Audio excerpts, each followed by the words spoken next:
Let's put ourselves in the presence of the Lord.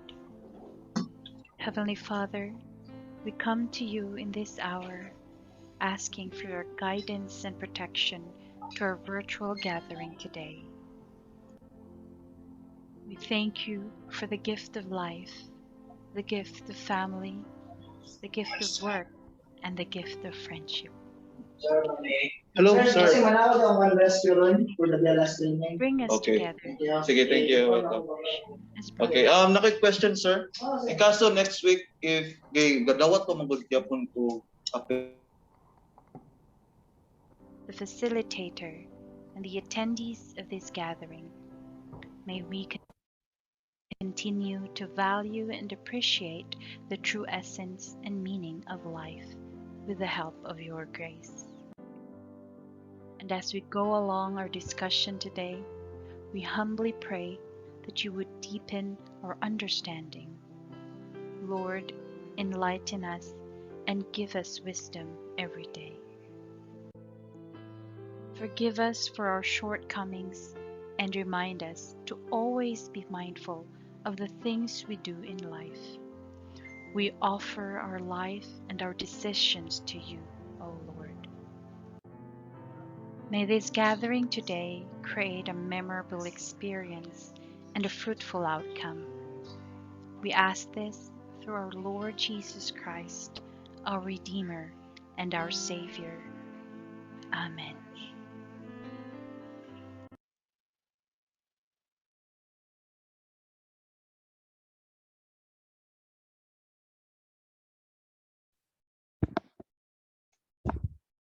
Good day, everyone, from the Office of Soul. I am Fredly Bukog, your training specialist from the office. So before we begin this session, let me remind you that this session is a video recorded. So before we begin, let me remind you to please mute your microphone, rename your Zoom name to your complete name and department so that we can identify you. Switch on your video if your connectivity allows you. If you have any questions with regards to the presentation, there will be an open forum right after. Please type it in the chat box or use the raise hand icon in Zoom reactions button and unmute yourself. Before leaving the session, do not forget to fill up the survey. The survey link will be shown later. This will serve in giving your certificate of attendance and participation. Again, by the way, the session is video recorded. Recordings will be made available at the Silliman Online University Learning website and in our YouTube channel. Just search Silliman Online University Learning, then kindly subscribe to it so that you can watch other previous e-trainings that we have conducted. So today we will have an interesting topic to talk about: making graphs and tables using MS Excel. Our trainer for this session is no other than Assistant Professor Janice Antoinette Forster, the manager of the TBI or Technology Business Incubation at Silliman University. So let's give her our virtual applause. Ma'am Jan, the virtual floor is yours.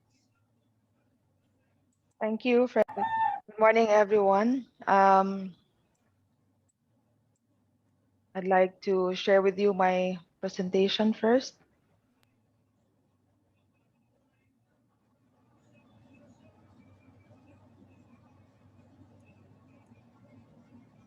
I think there are still other people waiting to be admitted to the room, but I hope that you can see my PowerPoint on your screen.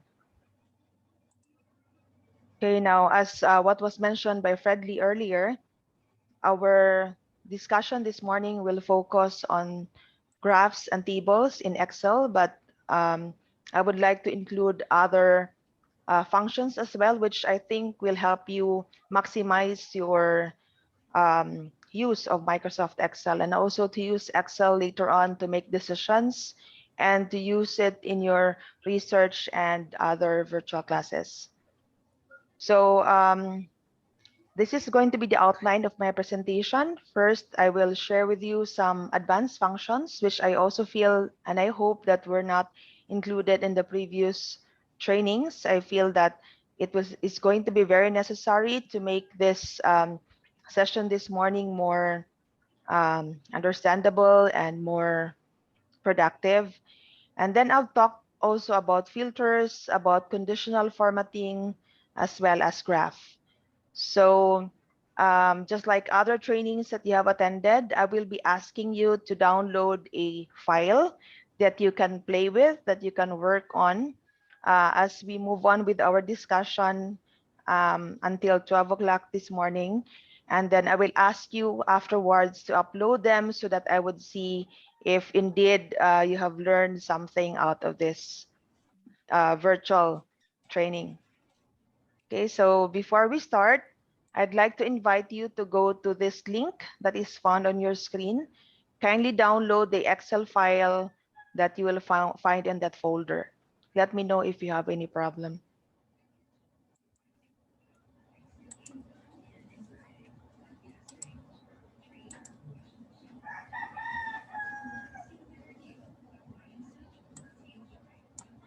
There's only one file in this folder, and it's an Excel file.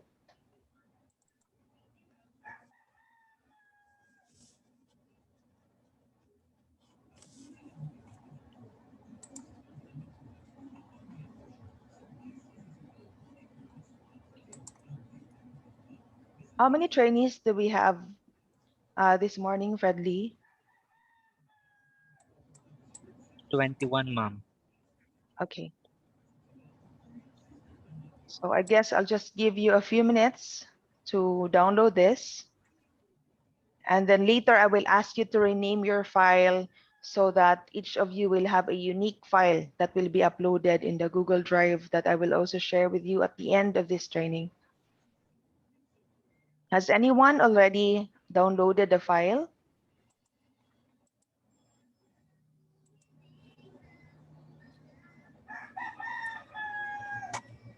It's nice to see familiar names on our participants list this morning. Please don't hesitate to ask questions if you have any. Okay, so naka-download na kahatanan. So if you have already downloaded, can you please type yes on the group chat, on the chat box, so that I would know if I'm going to already move to the next slide. You may also take a photo of this link so that we can later also share them with anyone who might have the tendency to come in late.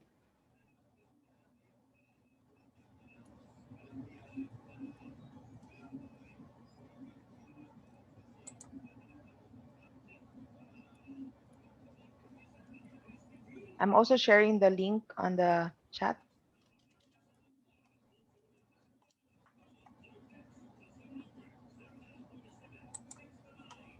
Okay.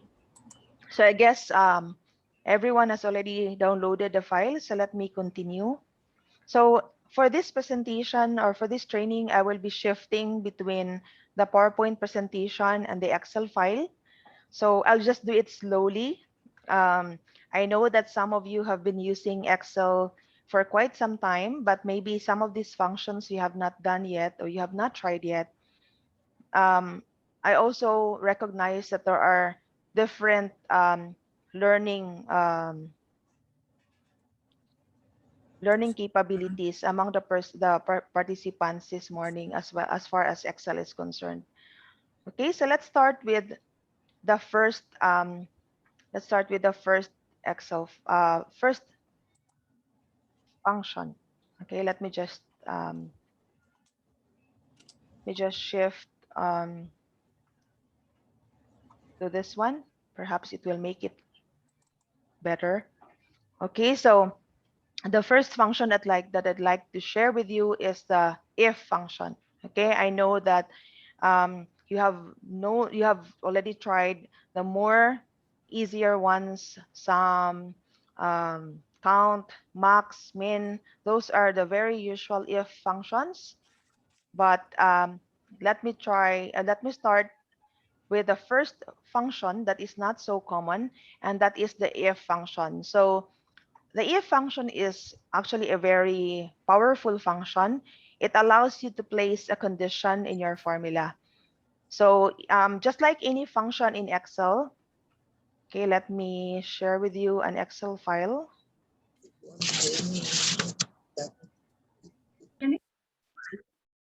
Yes, ma'am. Oh, yes, ma'am. Oh. Kasulod naman sa mga restricted number. Kindly mute your microphone, please.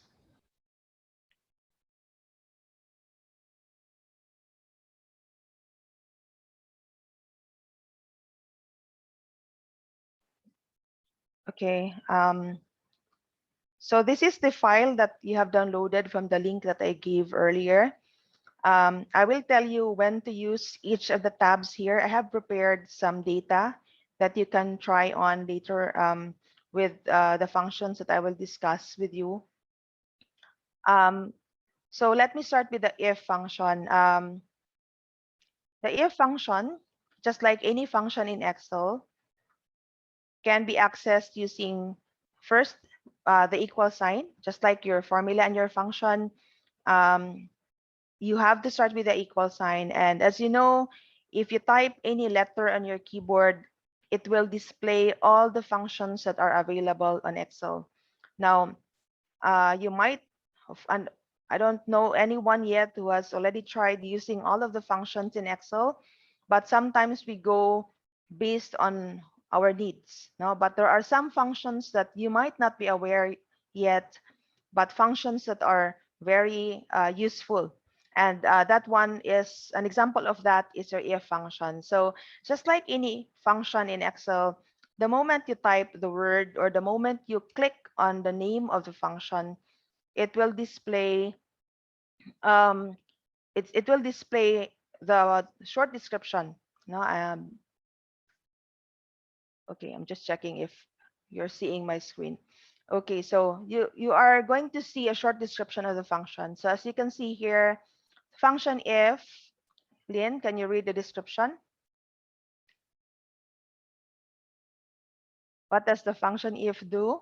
Lynn Santillan, are you with us?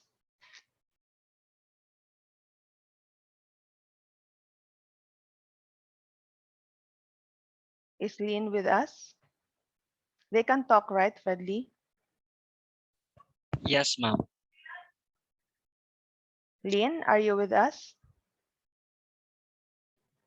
Yes, Ay, ma'am. wala na. Sorry na. Nagkuhan ko og telephone. Okay.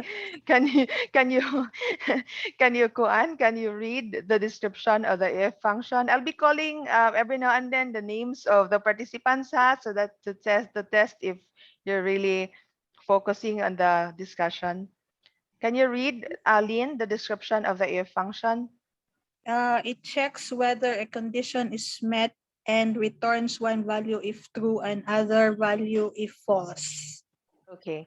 So unlike your other functions in Excel, the if function has more than 2 parameters. It actually has 3. No, so so it starts with the logical test. Now, the logical test, to make it easier for you, is simply a condition. And let me go back to my PowerPoint presentation. If you use an if function, there is a condition that is the first parameter in your function. and it involves a conditional operator. So the conditional operator are the ones that would, it's actually also called logical operators. So conditional or logical operators, they are the ones that allow you to return either true or false, which is very important in this function. So this is your symbol for the greater than sign, or greater than. This is less than. This is greater than or equal to, less than or equal to, not equal, and then equal. So as you can see, your if function returns starts with the equal sign. It also uses an equal sign in the condition.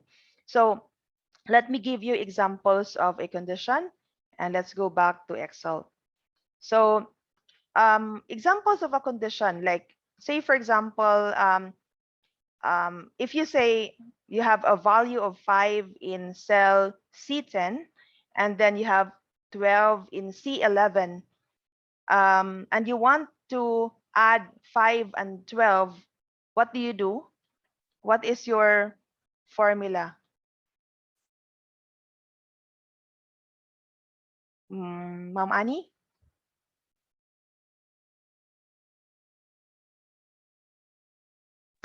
I simply click on cell C10 plus C11.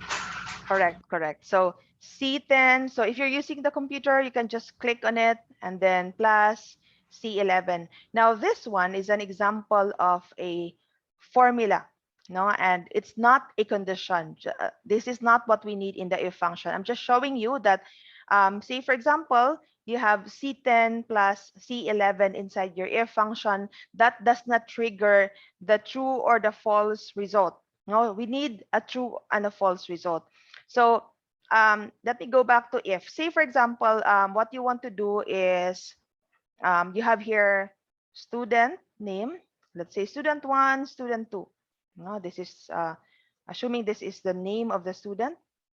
And then you have here the score of a student in a particular quiz that is equivalent to, or that is the highest possible score of 20. Let's say that your passing score is 10, no? Example lang. So 12, say for example, this one is, let's say 18, and this one is 8. So you want to put a remarks column. And in the remarks column, you want to indicate whether a student has reached that cutoff or not by putting pass or fail. So using the function if, you can actually make that automatic, no? Because like for example, you might say, butangan lang nako nig pass, and then this one I will put fail. But of course, here we're only showing 2 students. Now, what if you have 50 or 100 or 1,000 records that where you want to put the remarks? So you need to use a function that will automate everything, because it's the purpose of Excel. So we can use the if function here. So to make use of the if function to put the remarks pass or fail, you can start with the if followed by the open parentheses, and then as mentioned earlier, you start with the logical test. So the logical test is the condition. So what do you want to test here? So what you want to have a look at as the basis for your remarks is the score.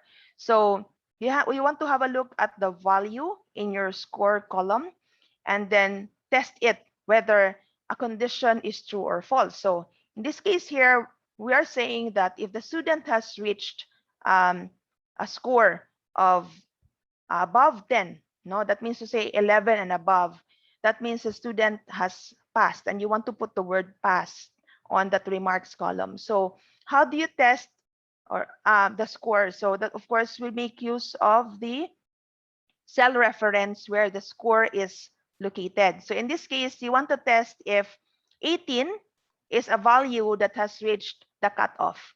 So 18 is located in what particular cell reference?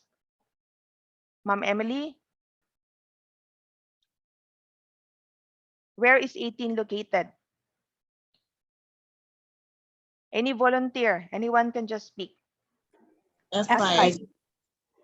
I'm sorry, F? F5. F5. F5. Okay, that's correct. So 18 is in F5. If you're using a computer, you can just click on it and automatically, since we clicked on 18, it will detect that 18 is in cell F5. Now, why is it important that we use F5? No, not 18.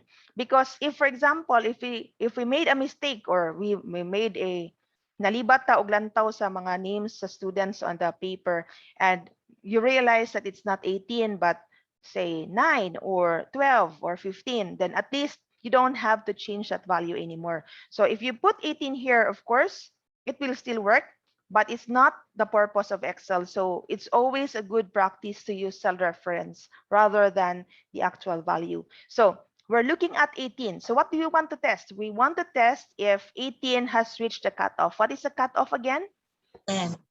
10. So if it has reached, no, let's say, okay, sige, 10. So if you say 10 ang cutoff, that means 10 is included in your condition. If you say 11 and above, then you can say greater than 10, or you can say greater than or equal to 11.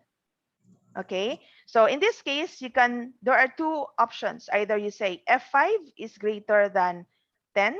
That means it will not include 10. It will only check if that value is 11 and above. Okay, if you say greater than or equal to 11, that means either it is greater than 11 or it is equal to 11. Okay, you understand that? Yes, ma'am. Okay, and so the next thing that we need to indicate is, what do you want Excel if that condition is true, if that is correct? No, so in this case, if the value in F5, which is 18, has reached 11 or above, then what do you want Excel to do? You want Excel to put what value on this particular column? Pass. Okay, so in this case, because pass is a text, it's not a formula or a function, you need to enclose it with double quotes. So you can type in capital PASS or small letters. What is important here is whatever you type within the double quotes is what will appear on that column afterwards. Okay, and then the next one is fail. So the next one, the last parameter here is what you want Excel to do if this particular condition has not been met. So if it's not greater than or equivalent to 11, we know that the student has failed that particular score. So we want to put failed, okay, or fail, whatever. Okay, so what happens here is that each time this function is performed, it will check for F5 and see if it is 11 or above. And if it is, it will perform the true part, which is pass, and it will ignore fail. Okay, if, for example, the value in cell F5 is not 18, let's say it's 8, then 8 is not greater than or equal to 11, right? So it will ignore the true part, which is pass. It will display fail on that particular cell instead. So let's have a look at the results. So when I press the enter key here, it displays pass. No, so, or let's say grammatically correct, passed, and failed. Okay, so passed. Now that means to say that the score 18 has reached 11 or above. So if I'm going to type here 11, that's still passed. If I'm going to type in 10, what do you think will be displayed here? It will display failed. Okay, failed. Why? Okay, let's look at the formula again. You're evaluating for the value in cell F5, which is now currently has a value of 10. So is 10 greater than or equal to 11? Is that true or false?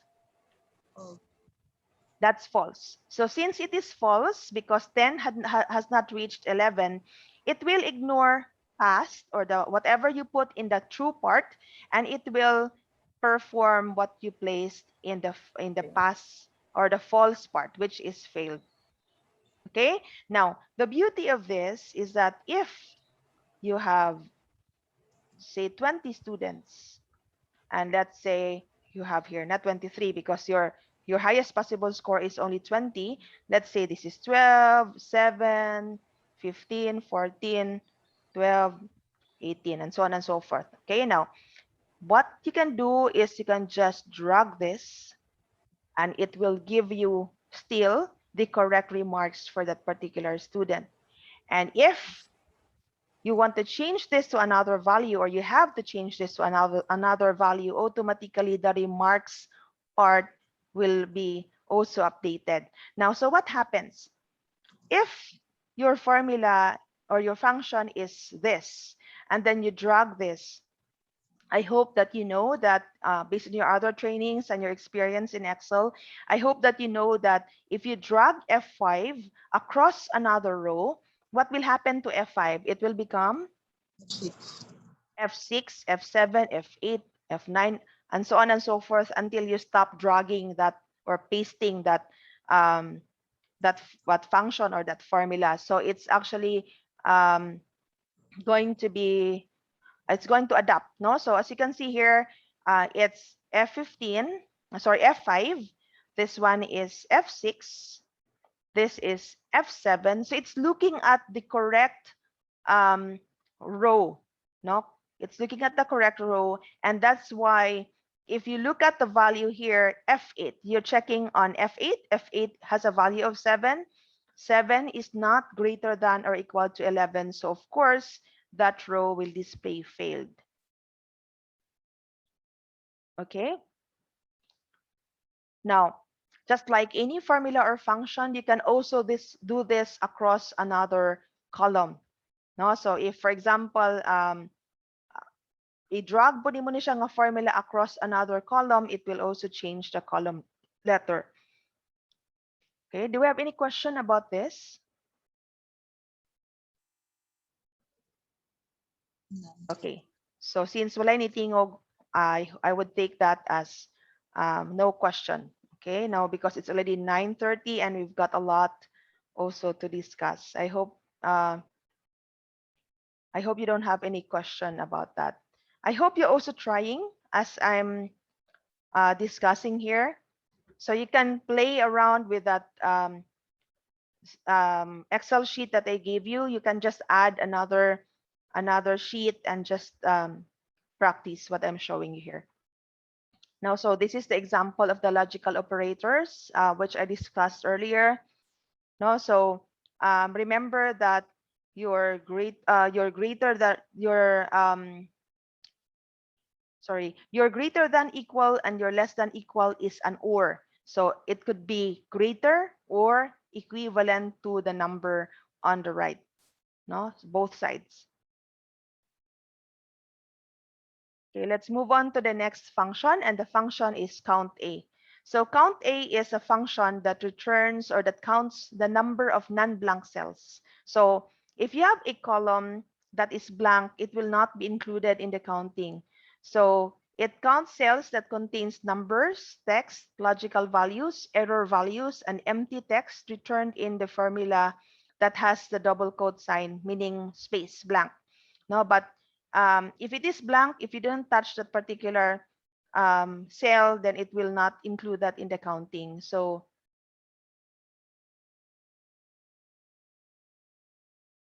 for example, in this case, let me just count this. So count A. So actually, if you type in count and you see count A and you want to use that, you just press tab and automatically that will be used. And then you have here, for example, this one, notice it returns 20 because these are 20 values. Now, if I leave any of this one blank, if I delete it, so it becomes a blank portion, notice that it does not count that as a value. So sometimes we want to know, we want to double check if, say, the number of papers, especially atong face-to-face, the number of papers that you have online on hand are the same numbers that you have encoded on your sheet. So this is useful, not to double check. So you have here 18. So 18 because we are leaving the student 9 and supposedly student 13 blank. So it's not included in the counting. Okay, so that's count A. Then we have concatenate. So concatenate actually combines text, numbers, dates, and more from multiple cells into one. And this one is very useful for the first sheet that I have given you. Go to activity number 1. Notice, okay, are we all in activity 1 sheet? Okay, you have here last name and first name. Now, in the past, you would receive an Excel file from the MIS department, and the last name and the first name is separated into 2 columns. Say, for example, for some reason you want to put them together, then you can use the concatenate function, and then you just use the, say for example, you want to start with the first name, and then you want to put a space. So you just put a comma and then put a double quote with a space inside, so that the first name and the last name will be merged together, but there will be a space in the middle. So the result of this one is you have Maria Elena Bautista. So here you have Bautista, you have Maria Elena. You want to put that together in one cell without having to type them again, and with a space in between. So of course, if you remove this space here, then it's going to be concatenated. It will be merged, but there will be no space in the middle. So as you can see here, nagtapot siya. No? So that's why it's important that we put a double quote with a space in the middle, so that to separate, so as to separate your value for your first name and your last name. And then notice that I used D column first and then C, so that the first name will come first rather than the family name. So of course, if you want to start with the family name, you start with C, and perhaps instead of a space, you put a comma, and then D10. So that means you will start with the family name, comma, first name. So as you can see, you have here Bautista, comma, Maria Elena. And then you can just drag this one down, and all of your all of the missing values will be filled up. Okay. So please don't hesitate to just speak if you have any question. Okay, let me go back to my PowerPoint presentation. So that's already done. That part of the sheet is already done. And then you have here sum if. So sum if is, you're familiar with sum, right? So sum adds numbers, but it doesn't care as long as it's in the range. It will include that. But sum if has a condition, so it will only add if the number, if all numbers in a range of cells based on the criteria is met. No, so for example, you say sum if, and then you specify the range, and then you specify the criteria, and then you specify the sum range. Or so you can say, you can just leave the sum range out. That is only if you have a lot of values to consider. Let's say, let me show you how it works. Let's say I have other sheets here. This one. So you have sum if. So let's say that you want to include in your, you want to get the sum of your tax, but only if it has reached 10. So you can say greater than 10. Sorry.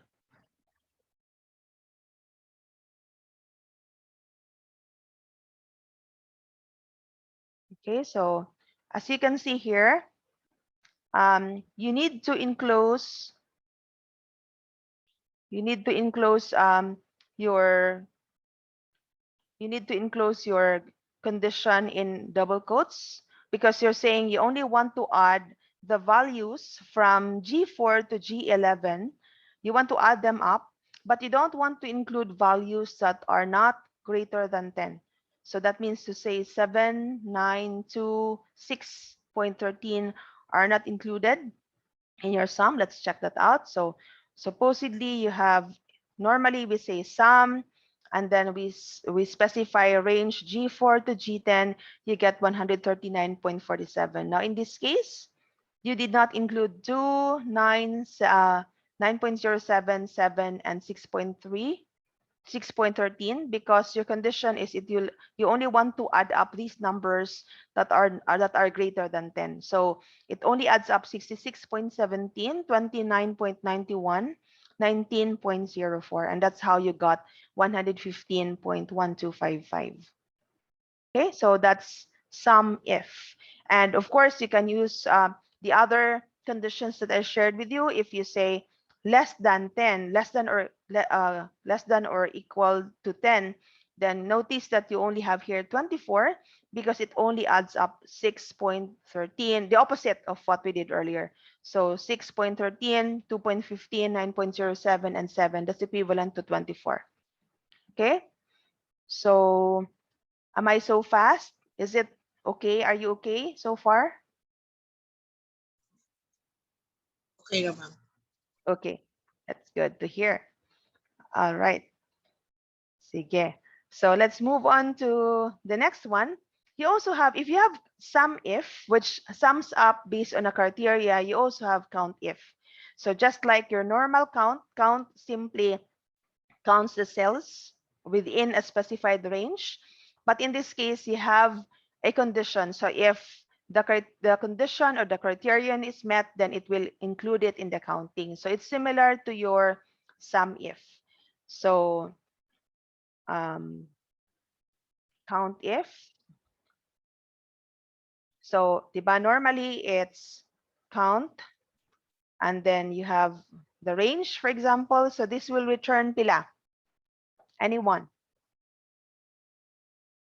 Di, mangita kong ngalan. Ay, na si Ma'am Maloney. Hi, ma'am. Hi, Ma'am. What's the result of this? 7. In simple count. Okay, so there are 7 values. So yes, it will return 7, correct? Mga bright kaya ako mga estudyante. So this one, count if, is it counts the number of cells within a range that meets a specific condition. So if you say count if, and then you still specify the same range of cells, but again, you say greater than 15. So for example, like this. Okay, that means to say if you have 15.1, 15.2, that will also be included now. No, so in the counting. So you have 3. Why do you think is this only 3? Because if you look at these values here, there are only 3 values that are greater than 15, and that's 66.17, 29.91, and 19.04. So that's why it only returns 3. Okay, so note that here you see 2 decimal places, and that's only because of your format, but you can always change that and remove the decimal places. Also to just click on your decrease decimal here so that it will not show the decimal places. Okay, so okay, so that's how it returns 3. So it does not get the sum, it only counts. No? So that's the beauty of count if. Okay, count if. Right? Now, if you have a condition earlier, the if condition earlier, the very simple one, you also have what we call a nested if. Now, it's an if within an if, and possibly an if within an if within an if within an if, up to 7 nested if functions. So let's say that, okay, let's go back to the Excel file. Let me go back to asato ganina. Okay, this one, sheet 1. Sheet 1 is empty, so I want to play around here. So let's say that you have a condition that if, okay, so earlier I showed you how the function of if in displaying remarks, but actually more than just displaying text, no, or whatever it is that's enclosed in double quotes. Text meaning values in Excel that cannot be performed with a formula or a function. Other than that purpose of if, you can also use the if function to perform conditional formula or functions. Let's say that if the first number is greater than the second, you subtract second number, okay, or num2 from num1. And now, if the first number is smaller or equal to the second, you add both numbers. Okay, so let's say that this is your number 1 and this is your number 2. No, so the condition is if the first number, which is 23, is greater than the second number, which is in this case 12, you're going to subtract 12 from 23. That's what you want to do. If the first number happens to be smaller or equal to the second, let's say that it's 12, no, or let's say it's 10, then what you want to do is you're going to add both numbers instead. So this time, instead of of displaying a text just like pass, fail, okay, not okay, student, employee, kana mga ingana nga remarks, which is text, which you need to enclose with double quotes. This time you want to use the if function to perform a formula. Now, so to do that, that's just like what we did earlier. You can say if the first number, if the first number, which is in B5, greater than the second, how do you convert that into a conditional formula? How do you convert that into a condition that we want to put in if? How do you convert this first line? If the first number is greater than the second, what do you need to use?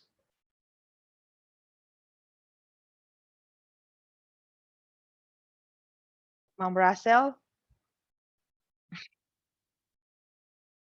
Ayun na sila. Ay, lisuda aning training ni ma'am kay manawag og ngalan. If, ma'am, if. Okay, Another if. Another if? Yes, ma'am. Not yet. We are not yet discussing the nested if. So greater than B6. Okay. If So if the B5 first is number is greater than the B6. Okay, B6. Okay, that's correct. If B5 is greater than B6, ato na ni humanon, Ma'am Ras, comma, you want to subtract the number 2 from num1. So, number 2 from number 1. So that would be B6 minus B5.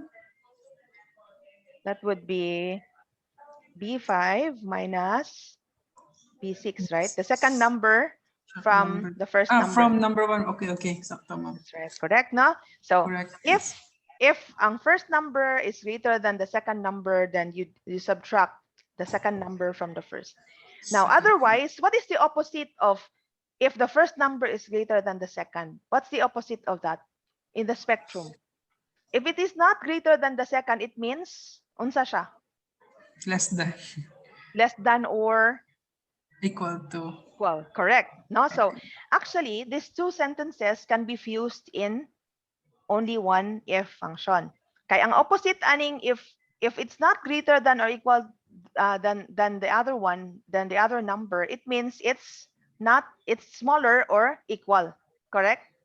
Opposite Yes, siya. Diba?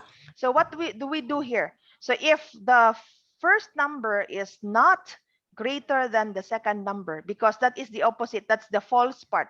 What do you want Excel to do if this condition that we placed here is not true? Another if, ma'am? Or no, not yet. So that you will not be confused. Ayaw sa hunaw na atong if within an if. Okay.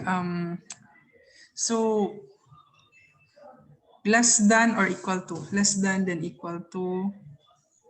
No, you don't need to put the condition anymore. Just put the outcome. So what if it is this one is false? What do you want Excel to do? You want to, this one is if the first number is greater than the second, you're subtracting. So B5 No? plus B6. Correct. That's good. Okay. Salamat, Ma'am Ras. Okay, so the opposite of B5 is greater than B6 is it is less than or equal, which is actually what is specified on the second line here. So that means, correct si Ma'am Russell, you just simply have to add B5 plus Plus B6. B6, correct? Okay, so let's see what happens if we press the enter key here. You get 22. Okay, why is this 22? Okay, you're doing the condition in the first line, but it's doing the outcome of the second. Why? Because they're simply opposites, no? So since it's not greater than B6, so it will do the addition. That means the first number is smaller than the second number. Okay, so iyang gi-add. So if this one is false, it will go to the false part. So that's why it's adding 10 and 12, and that's why you get 22. Nasabdan ra sa tanan? Yes, ma'am. Okay, now so let's change this one. Let's say that this one is 23 and 12. You get 11. Now, why did you get 11? And that's because this condition is this true or false? True. Is B5 greater than B6? It's true. So since it is true, what part of the formula in F is it going to perform? It's going to perform the true part, which is B5 minus B6. So that's how it gets 11. Okay, so I'm just showing you here that an if function can also do a formula, no, not just displaying remarks like pass or fail. Now, so to continue with our if within an if discussion, let me go to your activity number 1 sheet. You have here, you need to fill up the priority. So there are 7 priorities, just like the COVID vaccination list, daghan kayog option. What we want to do here is we want to put a priority number. So if the value here on the insurance column is PhilAm, you're going to fill it up with 1 here. The priority column will be 1. If it is insular, then it's 2. If it's self-pay, 3. If it's PhilHealth, 4. Now, of course, mayon mo, ay, ako na lang nang binagsaon, ako na lang nang i-type diri individually. Now, that one can be prone to error, no? And it's going to be very, it's going to take a lot of effort. So, it's tiring. So we're going to make it automatic, no? So, if the value in this particular column, so let's just copy this para di tayo magsigig. Okay, so what we want to do is we're going to make an if function that will display priority here, number 1, if the value in the insurance column is PhilAm, 2 if insular, 3 if self-pay, and 4 if PhilHealth. Can anyone try that on their sheet and see and show us later how or what's the result of that one? I'm going to stop sharing first, and I want to challenge you to do it. No, so I will show you na lang. I will share na lang my screen. So as you can see here, you have if, you have condition, you have value if true. Now sa false part, butangan ninyo another condition. No, so if another na pud nga condition is true, then okay, so this is just two formats, no, two nests or nested ifs. Now I will show you how it should look like. Okay, to give you an idea, I will show you how it will look like if there are 4 nested ifs. Okay, and so it will make it easier for you. Your challenge is only to convert it into the correct condition and correct function. So there should be 4 if functions now. I will move this one up here, and I will show you how it should look like. But of course, your job is now to replace it with the correct condition, value if true and value if false. So, ako lang ni siya i-edit.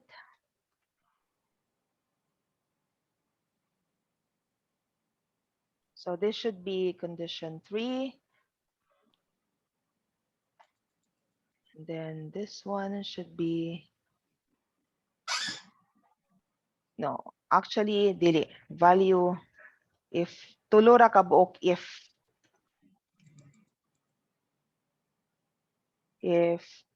false. So 1, 2, 3, 1, 2, 3, that's correct. Okay, so try to apply this format and try to see if you could get the problem that is on the sheet. So condition 1, condition 2, and then condition 3.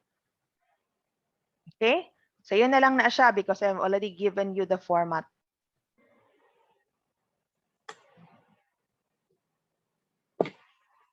The first one who can get the correct answer, if let me know if you got it correctly.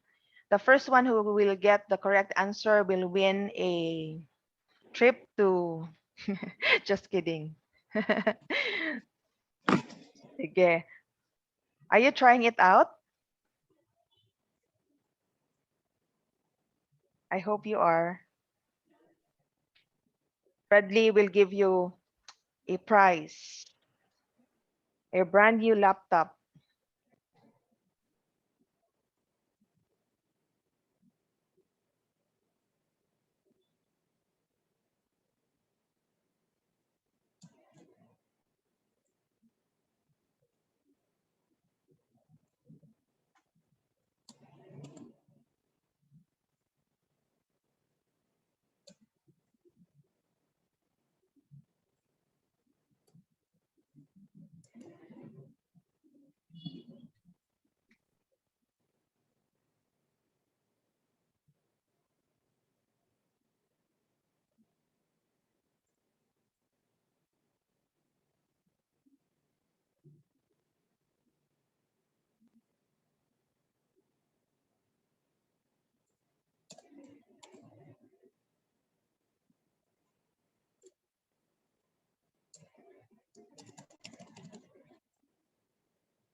Okay, nanay nakakuha?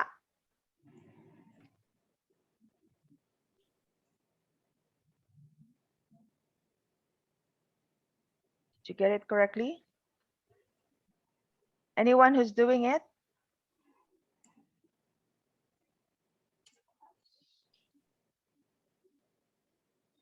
Wala. Okay, kung balikan si Lynn. Lynn, you get it correctly? Working on it. Okay. Ma'am, chill sa. Ingan gani si Lynn. Balining kaila na to ang trainer kay kitay pangutanon sige. Di mangita ko Maobli. laing names dere. Ma'am Rizel. Ma'am Rizel, are you with us? I already gave you the kwan ha, the format. So yun na lang kayo na. Ma'am Rizel? Okay, atong tagaag kuan. Kay di na ta mahuman ani, it's already 10 o'clock. Okay, so I'll show you the correct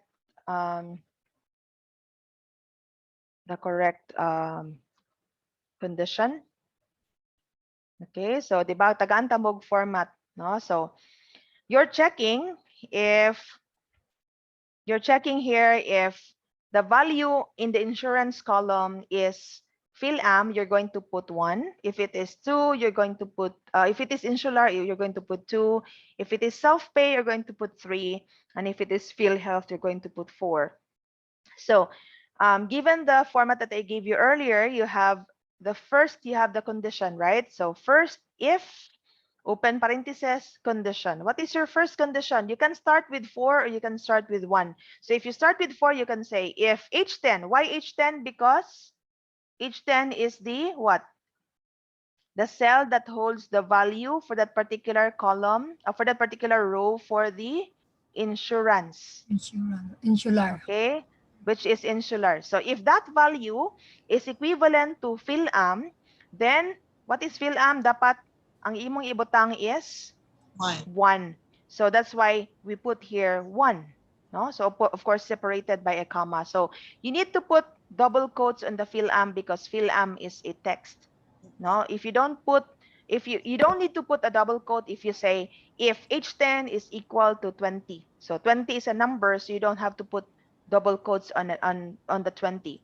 But in this case, because PhilAm is a text, then you have to double quote, or you have to compare it and enclose it with a double quote. And now we're using equal because we're testing if it is equivalent to that value. No, na dili pwedeng greater than, less than, because this is an actual text. You cannot measure that. So if the value on the left side on the insurance column is equivalent to PhilAm, then based on the guide here, you should put 1. Otherwise, dili ka pwede mo diretso, therefore you put 2 or 3 or 4 because you have 4 instances man. So that's why on the false part, you're going to put another if function. Sorry. You're going to put another if function, and you're going to test if it's not PhilAm, then it must be insular. No? So if H10 is equal to insular, then you put 2. If it's not still not true, if it's still false, then it will also test for the final one. Now, anong tulo raman nga upat man ka condition, because if dili na siya 3, the 4 na gid na siya. So that's why you have 3 on the true part and 4 on the false part. Okay? Do you understand that? So, if lisod gini siya, guys, no? So I would understand if naglisod mo ani. So just let me just discuss this again. So you can also start with 4. So maygan mo, if H10 is equivalent to PhilHealth, so pwede po mo na maging ana mo. So if it's equivalent to PhilHealth, then you're going to put 4. Ug dili siya 4, then you check on other values. So ato ka sa if, another sa false part, you put another if statement, you check if it is equivalent to self-pay. No? So if it is not self-pay, then the value or the priority number should be what number? 3. 3.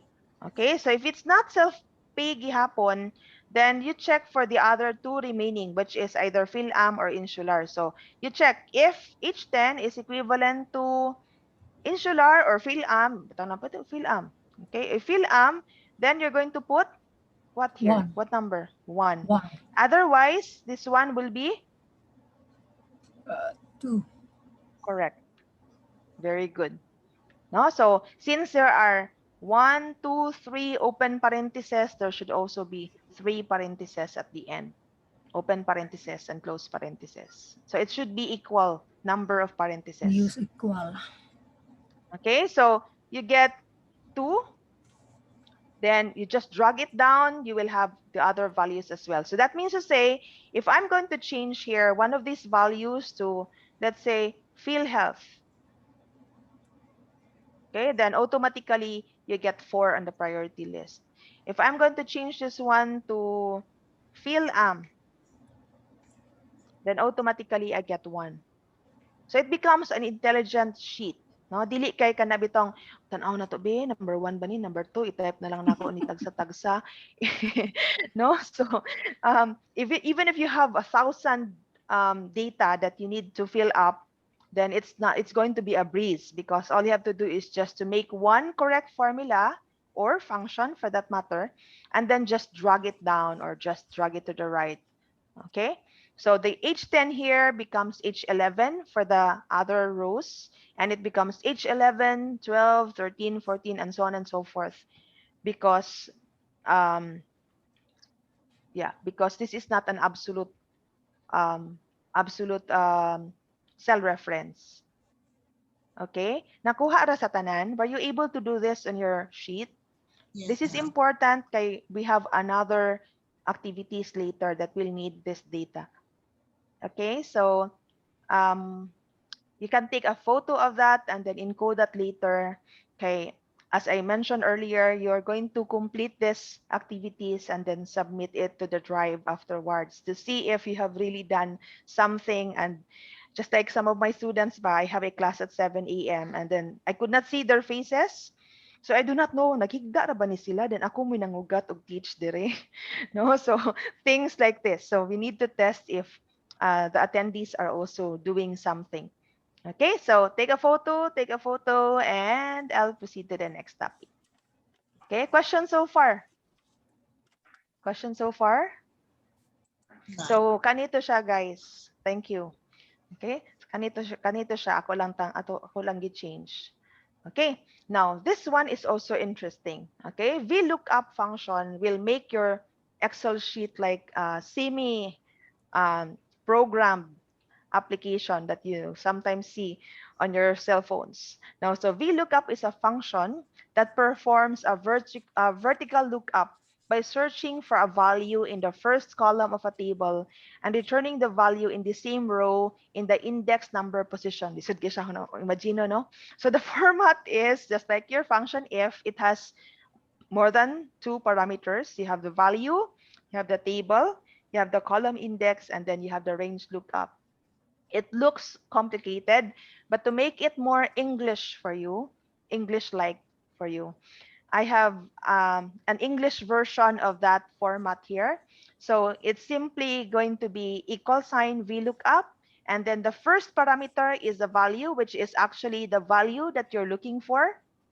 The second parameter is the table, which is actually the value where you want to look into. And then the third one is the column index or the column number of the value that you want to return. And then you have the final parameter, which is the approximate or exact match, either true or false imong ibutang diha. So to make it easier for you, I'll give you an example. So let's go to our sheet again. And diri sa ta sa simple, I have a coffee. Kinsay wala pa ka coffee. Okay. I have here an example. Kindly go to activity 1B sheet. Are you already there? Yes. Okay. So your activity 1B sheet contains the classic favorites, different types of coffee, as well as the price, kunuhay, if it is in tall size or grande size. So if you have not had coffee this morning yet, it will make you drool. So here, we're going to use a function called VLOOKUP to actually determine the price of the coffee Americano size grande. So depending on what we put here, we're going to use the VLOOKUP function to automatically determine how much is the price of the Cafe Americano. So it will use this value, Cafe Americano, and then it will look for that value in our table and determine whether or pila ang iyang price no sa grande nga column. So I have included here the simple definition of VLOOKUP, so it will be easier for you to understand what I'm showing. So equal sign and then VLOOKUP. So when you type VL, the VLOOKUP function appears, and so that it will automatically be included. You don't have to type in the entire function name. What do? Anyone here? Para dili na ka mag-type og OOKUP. You just press Tab. Press tab. Very good. Press tab. Okay. So VLOOKUP, automatically just press tab, and then it will just fill in the remaining letters that are missing, and then it will show you the things that you need to type in, which is also here. No. So VLOOKUP value is the value that you're looking for. So in this case, the value that we're looking for is this Cafe Americano. So we're going to use that, and it's going to be the cell reference that we will be using. So it's going to be A15. Now A15 because we're looking for the price of the Cafe Americano. So, comma. The next one is the table array or the range where you're looking in. So simply, you're going to highlight the range of cells where you want to look at. It's like asa man ang menu, no? So ang imong gipangita is the price of Cafe Americano, and you are going to determine that based on the menu that is given in a coffee shop. So here you specify the menu, which is from the name of the coffee to the different prices, whether it is tall or grande. Okay, then the third one is the column number of the value that you want to return. So this, the name of the classic favorite or the coffee is column number 1. Okay, the tall price is column number 2, and the third column is for the grande na price. So it depends on what you are highlighting. So assuming that you are highlighting B, C, and D, that will still be column index number 1, 2, and 3. So depende sa imong gi-highlight. It doesn't necessarily follow that if it is in column A, it is in column 1. No, even if it is in C, if it is the first column that you have highlighted, then it's still number 1. Okay, I'll show other example later. But in this case, we are looking for what size gani? Grande. Grande. Where is or what is the column number of grande? Is it 1, 2, or 3? 3. 3. 3. Okay, so just type in 3. Okay, so because you're looking for Cafe Americano, which is in cell A15, you want to look it up in the menu, which is in cell A3 to cell C10, and then you want to locate the price based on what is stated in column number 3. Okay, nagets ninyo so far? Yes, ma'am.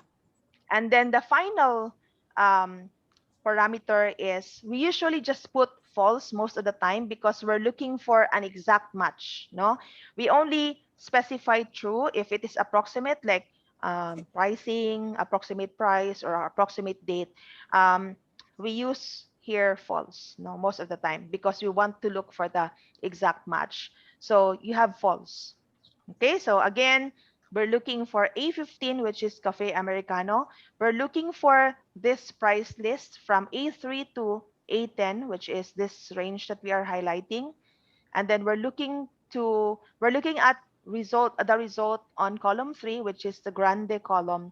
And then it should not be approximate, it should be exact match. That's why we put false. And so when you press the enter key, it displays 140. Is that the price, the correct price of Cafe Americano? Yes. Yes. Grande. Yes. Okay, so that means if I'm going to change this one to cappuccino, make sure that the spelling is correct. It displays 160. Is it 160 for grande? Yes. For cappuccino? Correct. Yes, ma'am. Okay, so let's have a look at the condition, the formula again. You're looking at this time still A15, but this time the value in cell A15 is no longer, what was that earlier? Cafe Americano. It's now cappuccino. So Cappuccino. A15. And then you're looking at the menu, which is in this range of cells that we have highlighted, A3 to C10. And then we want to see the result on column 3, which is the grande. Okay, based on the question here, we want to see the price of the grande cappuccino, this time not Cafe Americano. And then again false, so that it will be exact match. So that's why you see 160. Okay, now I want you to try the second question. What is the price of cafe mocha size tall? Cafe mocha. Nahin siya spelling ha. So it should be correct spelling. So if I only type cafe without the double E, it will be an error. There will be no match. So make sure, kindly please type in cafe, exactly the same spelling as what is in the menu, what is in our table. And then I want some of you or any one of you who gets it first to share their screen and explain how they got the VLOOKUP function correctly. It's a contest for a price of 1 grande coffee for courtesy of 20. Joke Raha Bitaw. Anyone? Sige. I'm going to have a toilet break while you work on that. I'll be right back. C10. Number. Sa copy mo ka is 6.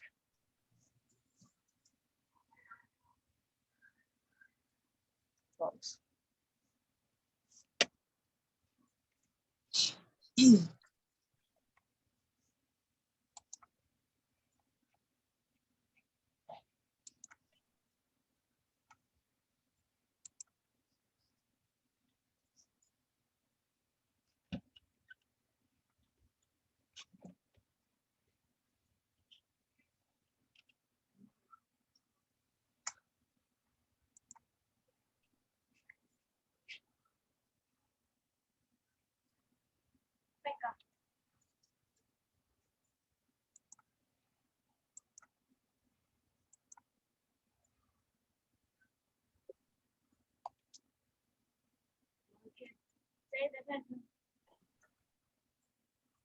Hello, Ma'am Russell. You can now share, all the participants can now share the screen. Okay, sige.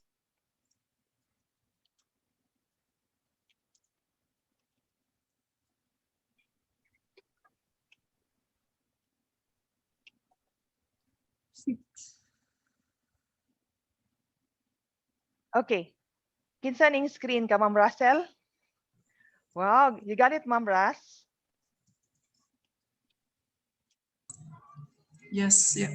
Ma'am, sir, ma'am, sir. Ay, sorry, sir. Russell, sorry. Ang Russell, magud ma'am, na ibabay, na ilaki. Sorry, sir. Beta. Sige, okay ra, ma'am. Sige, sir. So, can you explain how you got it correctly? So, okay. So, yun. Hi, Ma'am Jerrell, you're late. You have a penalty. Sige, sir. Kindly Let's explain. try to do it again, no? So, VLOOKUP, then just press tab. And then our reference cell is this one. Let's click that Okay. one. And then we need to select the range or table. So we have to highlight the entire table. Okay, highlight. And then looking at the criteria, say what is the price of cafe mocha size stall. So since stall is in column 2, we'll write 2 here and then select false. Yay, thank you. Thank you, sir. That's correct. Also, ma'am, kanina, it was wrong spelling kasi. Yeah, that's why I mentioned that actually Right. earlier. I said that if it is So- not applicable because of course it could not find, we're using exact and we could not use approximate either for text. So yeah, so that's why I corrected it on my sheet and I mentioned that you have to change your own spelling. Yeah, Yes, ma'am. so a challenge for you is to do the last question and then I want to see if you do it correctly, if you just drag it and then maybe you can, I will explain to you why it does not get the correct answer. Sige, sige sir, padayunan na lang ko na sir. Sige, let's have a look at the third question. So A24, Okay. the range. So range and then the column tall and then false. And then if you jog, It's not written. Okay, sige. Okay. Yes, ma'am. Pag drag nimo is ang iyahang range pod sa table is mo lower pod siya isa. That's So right. by the time na abot sa third So one, to correct that, balik na tayo siya. you need to make the range absolute. So katong $sign. $sign, yes, correct. I'm happy that you already know about absolute cell references. So you just simply have to put the $sign so that even if you move it anywhere, either across another column or row, it will still be that particular cell reference. So that's correct, sir. Salamat kay sir. You got it correctly. Mga bright kay ako ang participants. Thank you. Stop na nako ni ma'am. Sige, sir. Thank Okay, you. okay. Okay, how about the others? Were you able to get it correctly? Na ay nag-NA?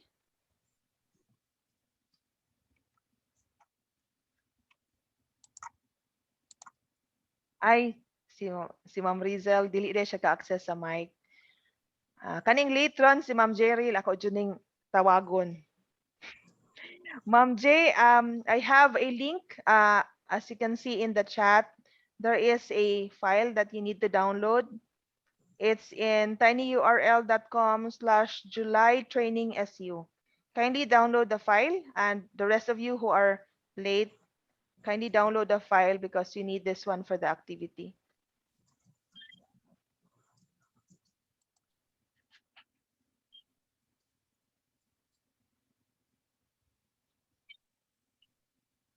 Sorry.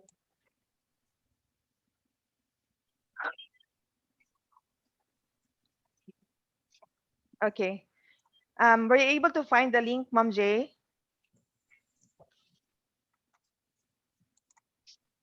Ma'am Jeril?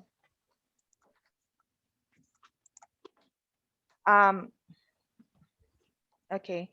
Sige. So let's go back to the other sheet, activity 1.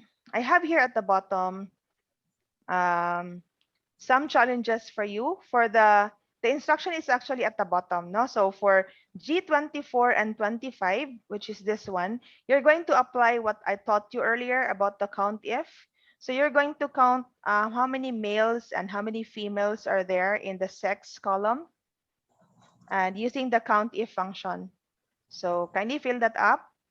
And then you're going to use the VLOOKUP to display the name, the age, sex, insurance, visits, and priority here.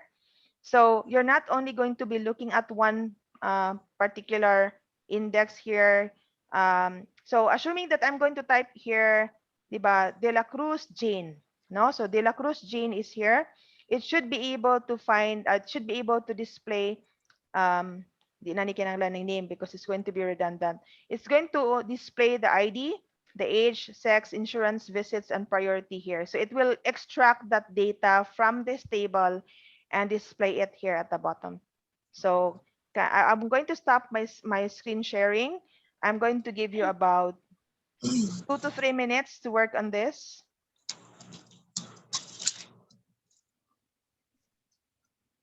Okay, so start with the male female count if function here, and then you do the VLOOKUP for the other fields that are being asked. So if the name here is if the name is entered, let's say family name na lang. I think the family names are also unique. So search the family name here. No, family name. Okay, so it's less prone to error, no, because definitely there will be misspelled names here, so it's going to be an error for the rest of the fields. So let's just type in the family name. So if the family name entered is Castillo, the ID number of Castillo should be filled up here. So you have the ID number, you have the age, sex, insurance, visits, and priority. Okay, I'll wait for you to try that out. Let's say 2 to 3 minutes. Amay. Amay. Nadunggan dyan ang amay. Okay. If you could switch on your videos, if it's possible, I would like to see you and get to know you. Okay, I am familiar with some names here, but I'm not with the others. So I'm afraid that we might see each other in the campus and will not be able to recognize each other.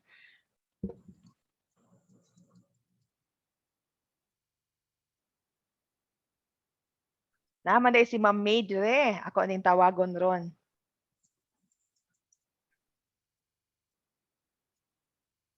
Hi. I hope you're enjoying the training so far.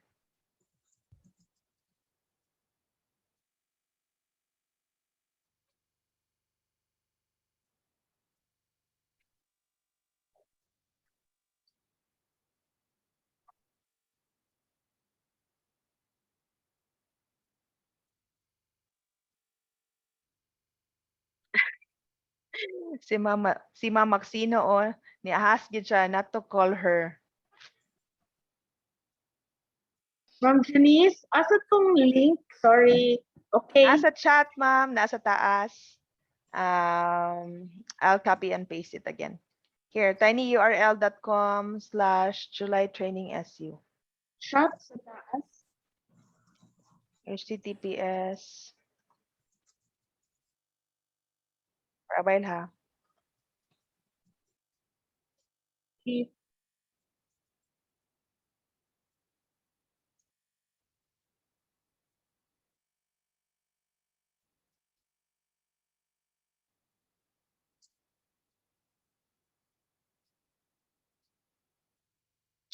Here, ma'am.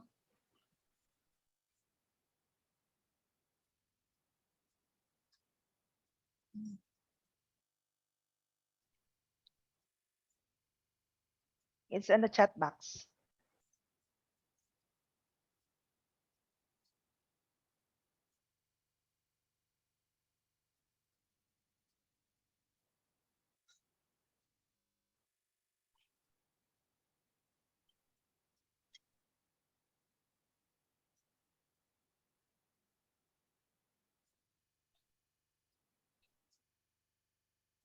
I'll give you more time. No, so just let me know if anyone has already finished. And let's wait for about 5 of you to finish before we continue. Then I will call someone to discuss his or her answer.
One of you is already done. Kindly type in done if you are done on the chat box.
Ma'am Janice?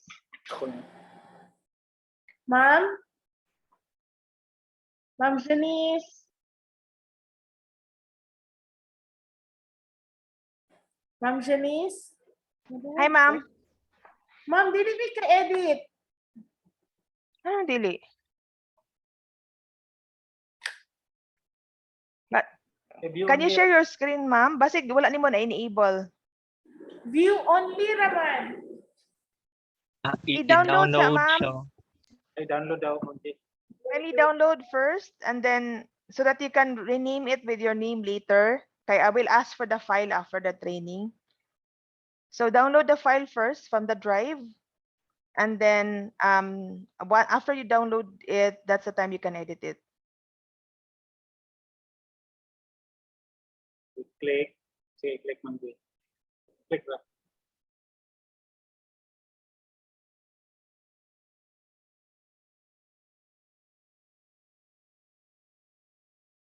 Down to that.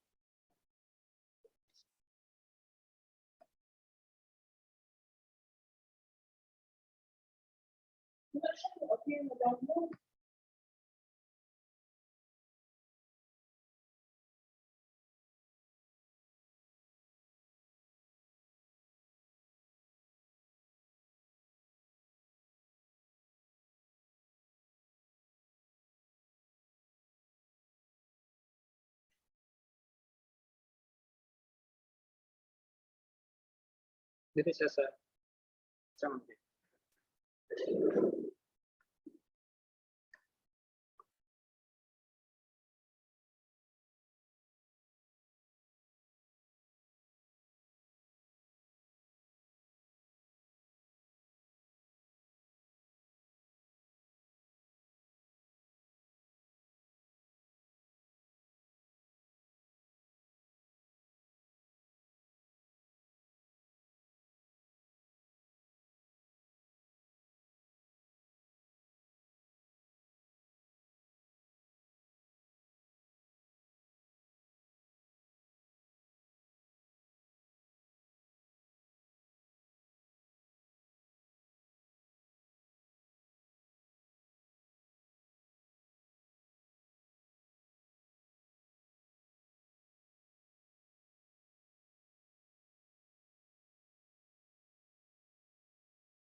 Okay, Ma'am Rizel, in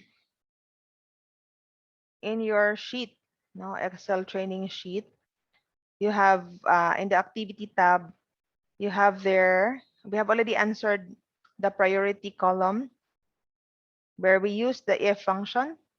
And I need you to answer the, there's actually the instruction already at the bottom.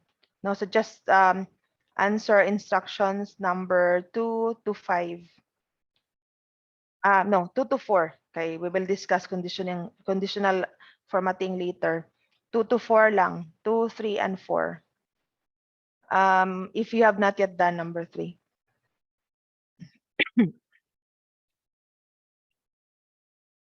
So just make sure after this break that you're able to do instructions 1 to 4. Okay na, ma'am?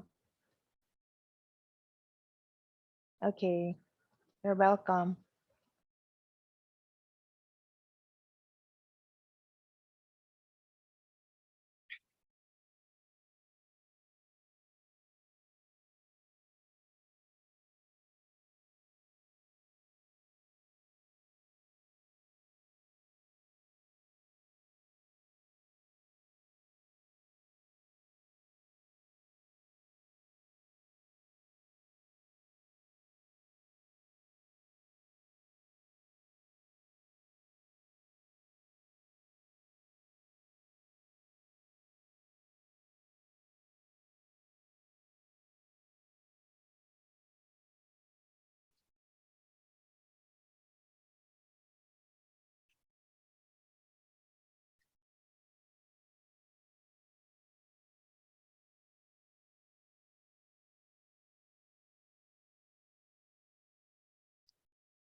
Okay, we'll have about 2 minutes more.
Okay, so in the interest of time, because it's already 10:48 and we still have a few activities to do, can we ask Sir Russell to share his screen again and share with us what he has done? Sige, ma'am. Sige, ma'am. Okay. So, nakita ra, ma'am. Yes, yes. Okay. So, look up. Na-discuss naman nato to last time unsa siya pagkuan. So, for example, first what I did is I put numbers on top of my range para dili ko malibog. So, hence last name is column 1, first name column 2, then so on until column 8 is So priority. wala nimo gi-appeal sir ang name sa imong ang full name kanang imong concatenate sa imong range. Wala na ko gi-appeal, ma'am, kay Okay, ang pwede ra. family name raman siya og kuan. Okay, yeah. Actually, imo po ning gi-delete ni kaning part. So, Uh-uh. kanina lang. Yeah. That's So, fine, that's since fine. mag-search So ta og sorry. So it's dependent if you selected the entire table, including the concatenated name, that would make it change the column letter. yes, ma'am, The po, index change ang letter. column number. So, here, so atong i-check, look up. So, ang reference cell nato is kaning sa atong search box. So, kaning C32. Ang akong absolute siya, ma'am, kay parang when you drag it down, paingon sa priority, dili siya maguba. Yes, that's correct. So, C32, then absolute, and then ang reference cell nako is this one. Kanilang, wala na ko gi-appeal ni. Okay, wala siya na ko gi-appeal sa number. And then, since we're looking for the ID, so we're looking for column 3. So I put it here. Asa na to? 3. 3. And then just write false. And then when you enter, you'll get the result pod. So let's try to look where Garcia is. And tara, si Garcia. And then let's try to check if sakto ba ang ako ang mga values. Okay. So si Garcia is ID number P001. Wait, let's just look for kaning nasa silong kay para makita na to. Castillo. Okay. So yun. Si Castillo is 15. ID number 15. And then sa pag-abot dito sa kuan, since we are done already with this formula sa ID, and then akong gi-absolute ang reference cell, which is C32. And then I also absolutized kaning atong reference na table. Kaya next time mag-drag na po di siya maguba gyapon. So just insert dollar signs before the letter and the number. So that's the table range. So pag drag nimo ana niya, diretso sa priority. Oh no. Yes, iya mo to siya mahitabo dahil no, if imo i-drag kay ang imuhang kaning column number is still the same. So you need to change the index. You need to change it manually. So kani siya 3. You need to change it to 4 para makita nimo iyahang age. Then siya change this one to 4. Okay, for the age. Here age. So enter. Yan. Age. So the same goes with sex. Like akong ginamberan og 5, so na siya sa 5. Then ang insurance is 6. Then visits is column 7. Then priority is column 8. So if atong tanawan ang data, si Castillo, I search for Castillo. ID number P0015, age 54, female, self-pay, 4 visits, 3 priority number. Okay. So, muna siya ang result. Thank you so much. It looks like we have a cum laude now in this session. How about the others? Were you able to get it? Yes, ma'am. Were you how about the others? Were you able to check whether your answers are correct. So try to enter just like Sir here did, Sir Russell. Kindly type in other values as well and see if it's correct. No? So thank you so much, sir. I hope the Thank you, others were ma'am. able to follow. And if you were not able to really correctly do the activity, I hope that after the discussion, you were able to at least follow and do it also on your sheet.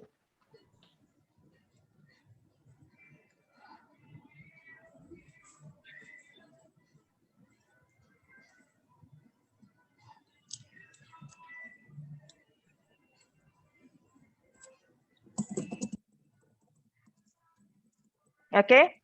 Okay na? Shall we proceed to another topic? I want to hear the voices of the other participants so that I would know if it's okay for me to move on to the next topic or if there are clarifications from you. Maybe you can share your screen so that we could help you. Okay na? Ma'am, sa exercise number 5, wala na di siya, ma'am. Kaming Wala conditional. pa. I-discuss pa na ako, ma'am. Sorry. Excited. Okay. Sige, okay na? Sige. So for our next topic, we're going to discuss about sorting and filtering. So,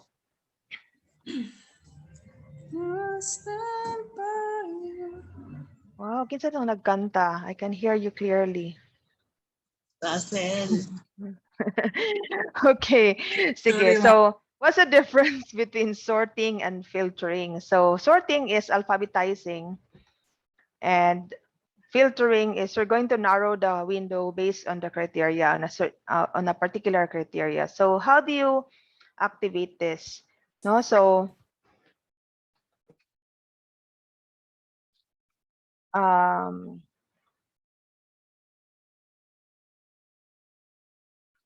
so let me just go on, use another tab.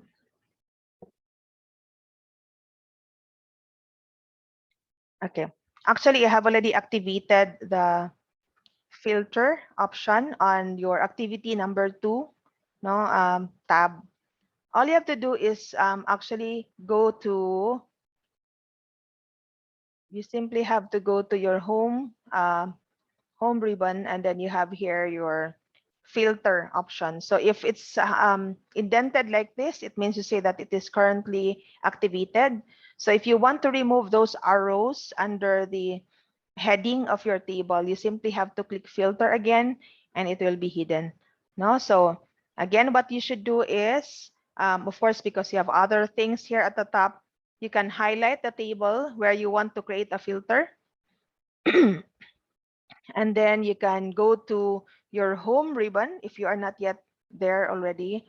And then you can go to sort and filter. Then you can activate filter. And you know that it is activated because you can find these arrows on each of the column headings you have on your table. So for example, to organize your order number and to show it from smallest to largest, you just have to click on that arrow first, and then select sort smallest to largest. And as you can see here, the entire table is now sorted back from order number 1 to 43. Okay, are you able to follow? Yes, ma'am. Okay, so as what I have shown here on my slide, there are 2 agendas that we want to identify or to learn. First is we're going to learn how to sort in a single column and how to sort on multiple columns where you prioritize your sorts. And then we're going to also do the filtering. Actually, I removed the auto filter with chart and auto filter here because I don't think we have enough time given that we only have 3 hours. So let's just prioritize the topics that we can cover for this morning. Because after this, we also need to learn about graphs or charts. So sorting. So you can select a single cell in the column that you want to sort by selecting the column. And then, so that means if you only select one column, only one column will be sorted. And of course, if you only selected one column across an entire table, that means to say that it will disconnect that particular data from the rest of your data. So meaning to say, if you only highlight one and then you sort one, only that column will be sorted. And so it doesn't necessarily mean that the other columns are related to that first column that you have sorted out.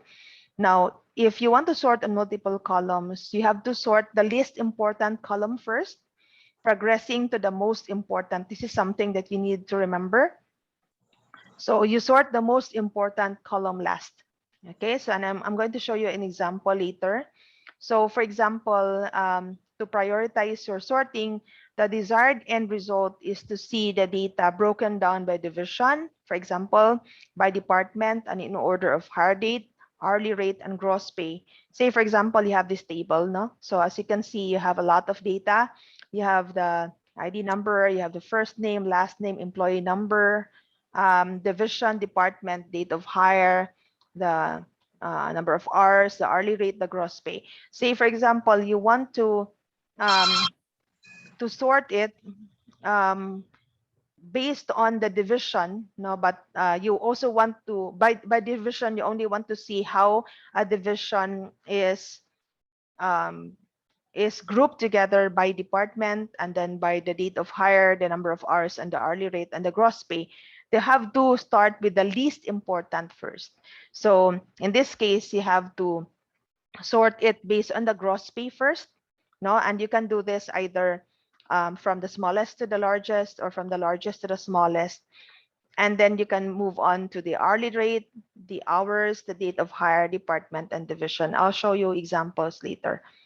No, and also to remember that as what I have shown you earlier, to remove the the filters, you just have to go back to filters and click on it again. So before we move on to conditional formatting, let me demonstrate that. So when this one is already activated, you can actually see that there are filters here. So say, for example, so right now, everything is shown, no, from order 1 to 43. And let's say that you want to hide. Now, remember that when you filter, you're not actually deleting data here. You're simply hiding them, no, and you're filtering them, which is actually the same as a concept of an air conditioner. For example, you filter out the dirt and you only need to smell and to experience the clean air and cool air. You filter it with a filter, no? So so that's also the concept of filtering in Excel. So for example here, you only want to see data or say orders that are made that has in relation to orders on desks, for example. So you have to remove the check mark on select all, and then you just have to click on desk. So here, as you can see, you can only see orders number 15, 32, and 36, which are the only orders that have to do with desk. So you are not actually deleting them. As you can see here, you have row 8 and then straight to 23 and then 40 and then 44 and then 52. So those are not hidden. In order to see them again, you simply have to go back and click on that arrow pointing down and then select all. And that will again display everything. Okay, now you also have other options here aside from specifying the text. You can also filter it with a specific condition. Let's say, let's look at the, sige, example lang, kani. I think I have a bigger table here. Wala dahi ko ilaing table.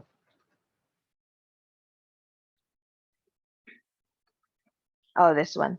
Okay, let's say, so what you do is you highlight this and then you activate the filter. Sorry,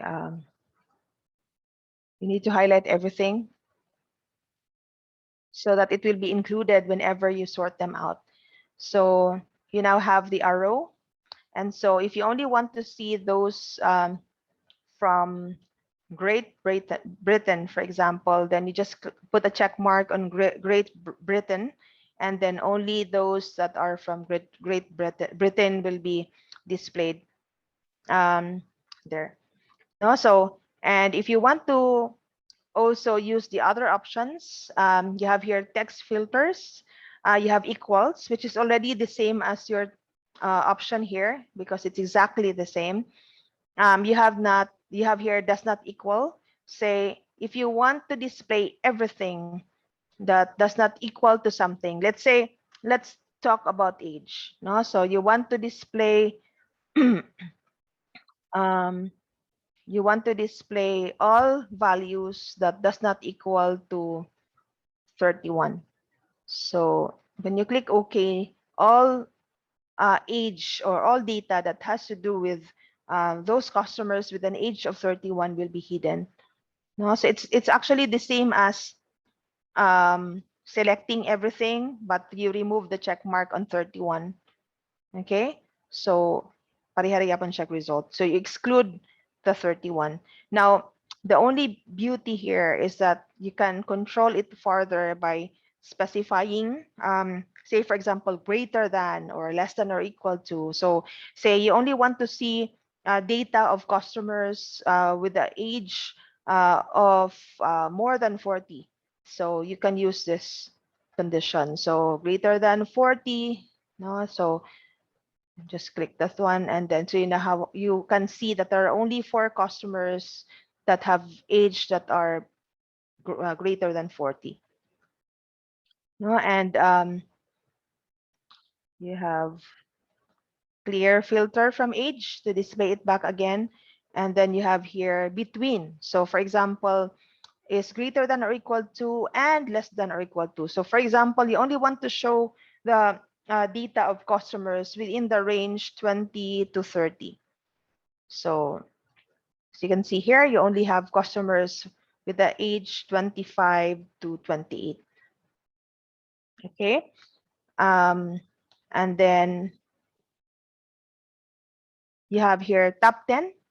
So top 10, top average, above average, below average. These are things that you can work on, say for example, on the based on the number of orders, so that you would know who are those customers with the most number of orders or with the least number of orders. So these are things that you can do in order to make better decisions based on the data that you have.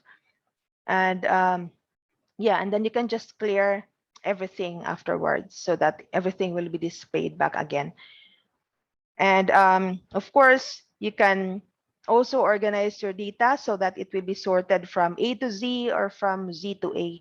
So for example, in this case here, I am sorting the list from based on the family name.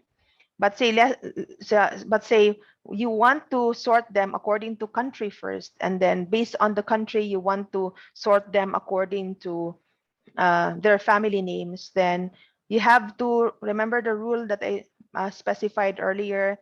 You have to start with the least important first. So in this case, you highlight it and then say, for example, you want to sort it from Z to A, no, Z to A. And then after that, you want to sort them by country. So country A to Z. So as you can see here, all those customers from France are grouped together, but within that grouping, you can also find those customers and their names are organized from Z to A. So that's why you have W up to B.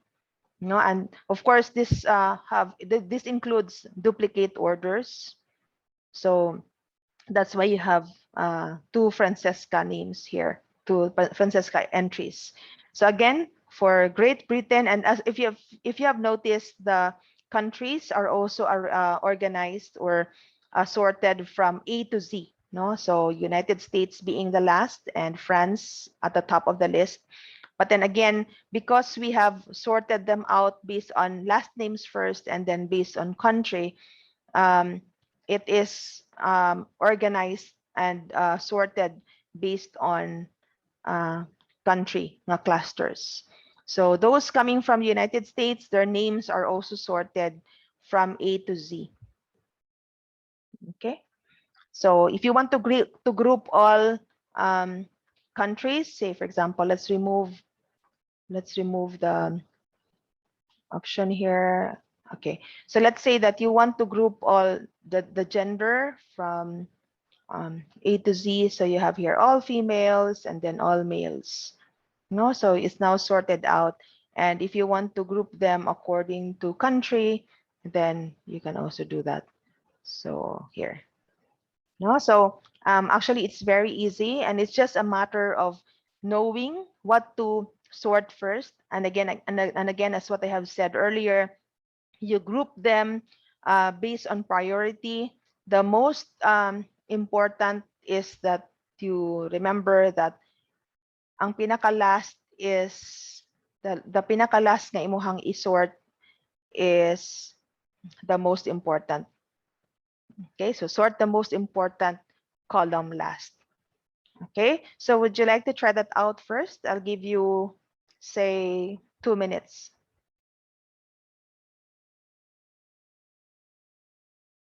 And then we'll move on to conditional formatting.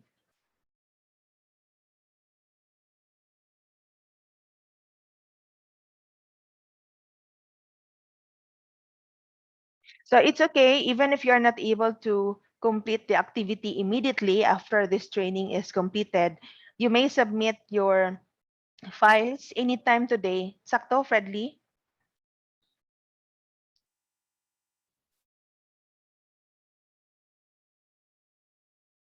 You can submit it on the drive. I will give you the drive later where you can submit your activity. So just kindly change the name of your file. I will give you instructions before we end. Okay, Ramo, guys. My friends at Silliman University, are you okay? Yes. Okay. Hi, ma'am. I'm sorry. Did you what dagway na ako na download ni ako ang material. I can't really. It's view only, ma'am. So I cannot. Yeah, ma'am. When I gave you the file and I did not give you the rights to edit it, because that would mean the files of the others will also be affected. So you download it first, and after you download it, then that's the time you can edit it for you. No, So for you to be able to follow. Save it first. Download and save once it. you download, you'll automatically have a copy for yourself. Yeah, in So the Google Drive. Once you download it from the Google Drive, it will be saved in your local drive, in your local okay. computer. Okay, and that's the one so, that you can immediately edit. Okay. Sige, ma'am. I'll check on that. Thank you, ma'am. All right.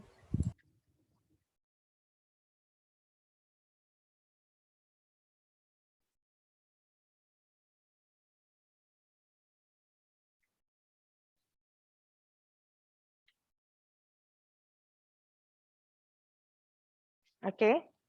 So is it fine with you if I continue to the next topic?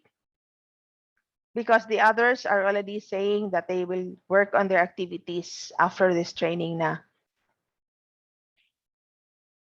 Of course, if you can follow, much the better, so that you can submit right away. Okay, Ra? Okay, ma'am.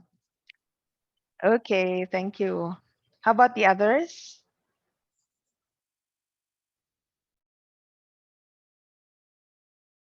Okay, Yes, ma'am. ma'am.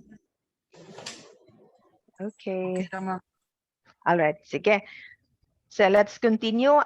For our next topic is on conditional formatting. So remember that if you say formatting, it only means that you can change the color, you can change the background, and it's based also on certain conditions. Now, let's start off with what we call formula-based rules. Now, formula-based rules are, if you have noticed, there are some instances wherein you'll put a band of colors on your table, no, and you can do that automatically without really having to select each row or column individually and put colors.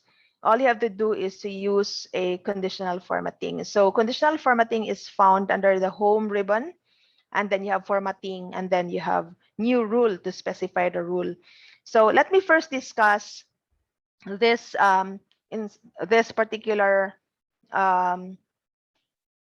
formula that is displayed on your screen, your modulus. Okay, your mod stands for modulus, and the way it works is like this. Okay, now if, for example, mod is actually the opposite of division. So like if you say 20 divided by 2, of course we know that 20 divided by 2 is 10, and that it doesn't have any remainder, right? So that's division. Now mod is the opposite. Mod is the remainder. So for example, if you say mod 8 and then 2, it actually will result to 0, because when you divide 20 with 2, there is no remainder. Now, however, if you say 5 modulus 2, the result of modulus is 1. Why? Because when you say 5 divided by 2, the answer is 2. What's the remainder? It's 1. Okay? Do you understand mod or modulus? Mathematics? Is it difficult? Okay, again, I'll give you more examples. Now, you say 10 divided by 5. What's the answer? 2. What's the remainder? 0.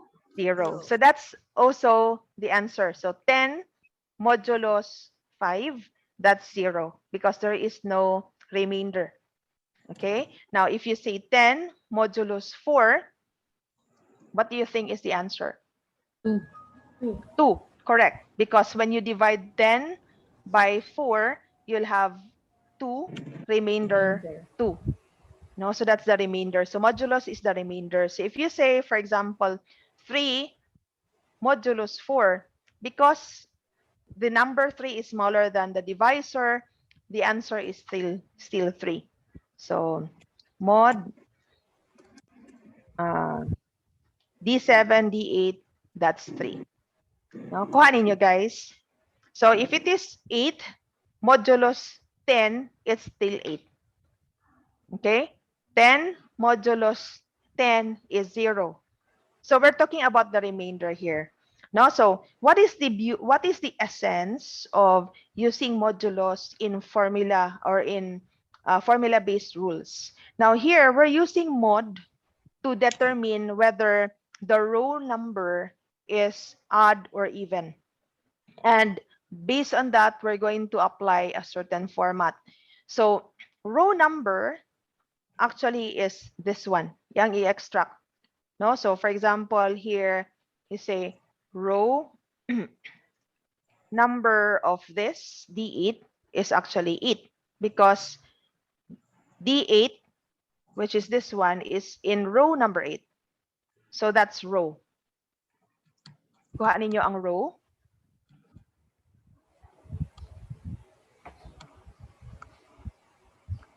Guys. Yes, ma'am. Again, ma'am. Are you still with me? Okay. Sige. So what we actually do here is, as you can see, if you're going to use this formula, you have 1 0 1 0 1 0. Hello, Okay? ma'am. Hello, ma'am. Yes. Are you showing the Excel, ma'am? Yes, I'm showing the Excel file. We can see, ma'am, the You cannot PowerPoint. see. Sorry. All right. Okay. Let me go back. Sorry. That's what happens when we shift between two applications. So as I was showing earlier, you have mod, no? So you have 5 modulo 6, for example, mod, I will just repeat everything.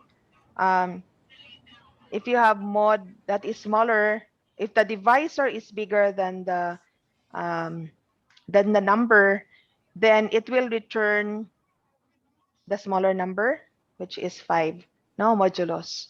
So the row function will return the row number that is found on the left side of your screen. Diba? Like for example, if I say row, it returns 10 without, if you put row without any values inside the parentheses, it will return the row number of this particular cell.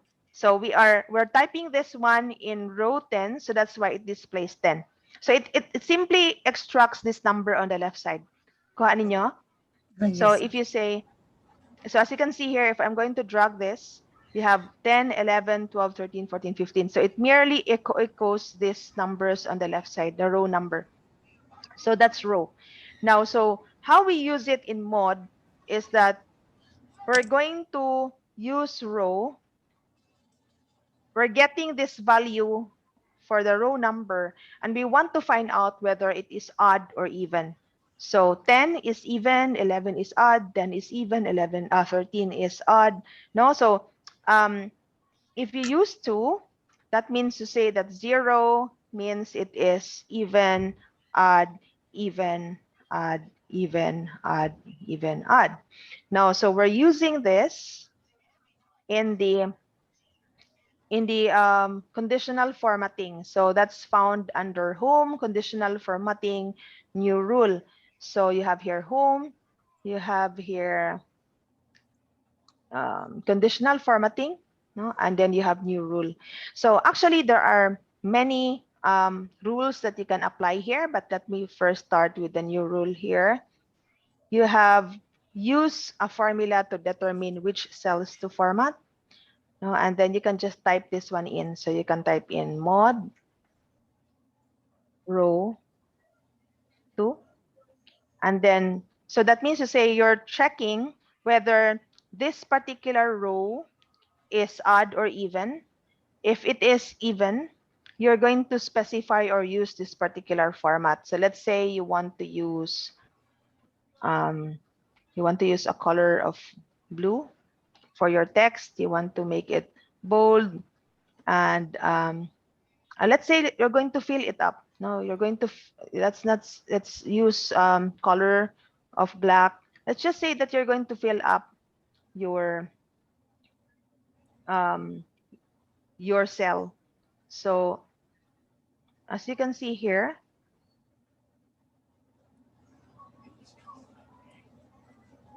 it has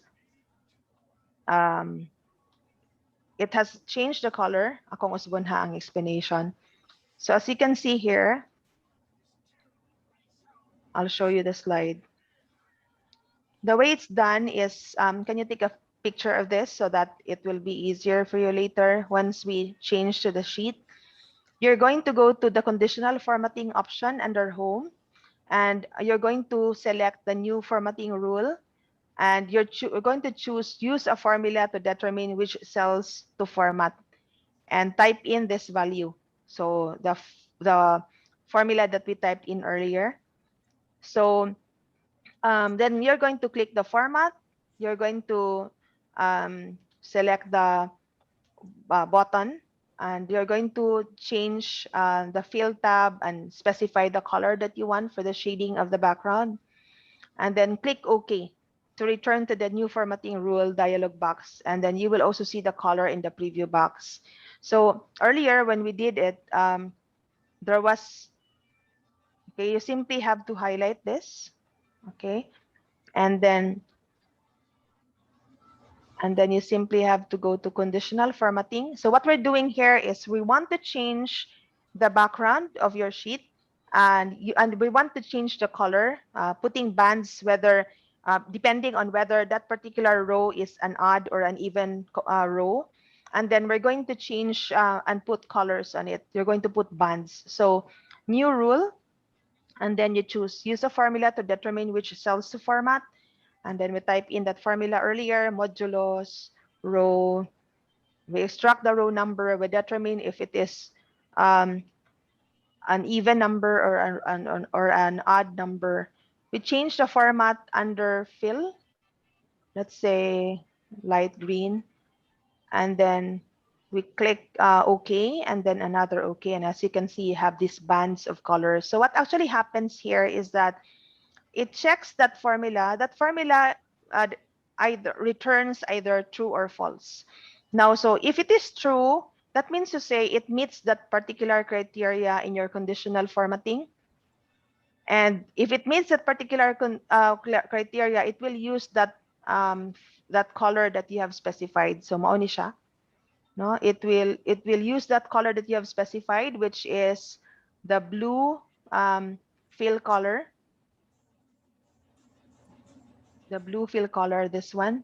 So if it is true that that particular row number, when applied with modulus, results to 1, okay, then it will apply that color. If it is not true, meaning 0 ang gawas sa imong formula nga mod because it is odd, then it's going to, if it's not going to apply that particular color. Okay, to simplify it, okay, this one is using a formula manggod to apply the condition. I'm going to show you another example. Say, for example, kanisha, no? And I'm going to highlight it. And based on certain criteria, I'm going to specify that this table be changed or highlighted. Say, for example, you want to identify those customers of yours that has an order of 500 and above. So you're highlighting all of them so that the entire information about that customer will be highlighted, including the total order. And then you're going to go back to conditional formatting. You can use other predefined conditions here, no, or you can make your own, no. So let's say you choose highlight, no. So highlight cell rules. So you're going to choose greater than. So you're going to specify which one. No, sorry. It should be sorry. It should be just the. It should just be the.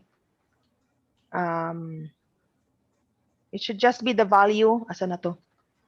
It should just be the value that you want to highlight ang imong i-select. Otherwise, it will also. What sheet number was that? Activity 2. Here, this one. Activity 2. Okay, correct. So you just highlight the total, no? Just highlight the total because that's your basis. Otherwise, it will also check if the other values in your other table also reaches 500 and highlight them as well. So just highlight the entire the column. You can do that like this by clicking on the column letter, or you can just specify where you want that to be applied, like this. And then you're going to go to conditional formatting again. Go back to highlight cell rules and say greater than. And so you're looking at this value, let's say greater than 500. So if it is greater than 500, you can specify what you want to do with it. There are predefined settings like light red, fill with dark red text, red text, red border. So that's why it's already, as you can see in the background, it's already applied. But if you don't like any of these predefined formats, you can click custom format and you can specify what you want to do with those cells that has reached that particular condition. So any of those cells that has a value greater than 500, say you want to change the font or to bold. Let's say you want the border to be activated so that there will be a border. Let's say you want the color to be orange, and you can even put fill effects, etc. No, depending on what you really want to do. And then once you're done, just click OK. And so as you can see here, those values that are greater than 500 are automatically selected. So you want to identify who among your students have a failing grade, then you can use the conditional formatting and you don't have to look at it one by one anymore. Okay, now, so there are other conditions that you can apply. So you have between, equal to. I'm sure that you are already familiar with this based on our discussion earlier. You have equal to, you have a date occurring. This is if you are also looking at a column that has to do with dates. You can also specify duplicate values. So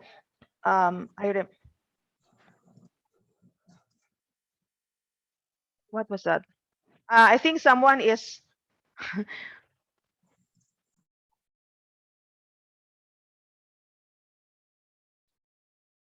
who is that?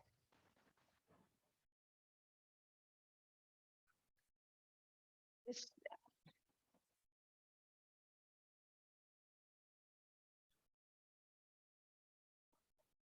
I can hear a video.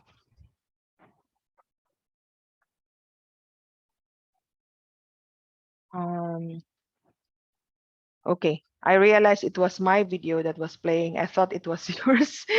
Okay, sige. So, sige, going back, I have shown an example of a table with duplicates. So can you try it out and see if you could already apply not only the sorting, but also the conditional formatting? Let's say that, sige, kanina lang, activity 2. I want you to highlight those number of units that are within the range 40 to 70. Can you identify them using formatting, conditional formatting? Can I ask Melanie to do this? Ma'am? Ma'am, I cannot share my screen because I'm using my phone and then ako ang PC for the activity. Okay. Sige. So you're using your phone for Zoom? Yes, ma'am. Okay. Sige. You can just use the camera and then point it on your computer if you want. Oh, wait.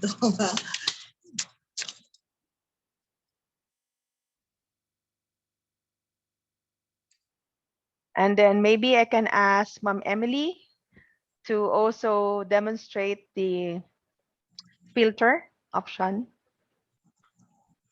Just discuss one particular thing that you want to attain and then share with the others how you're doing it using the filter option. Ma'am Emily, are you with us? Ma'am Em?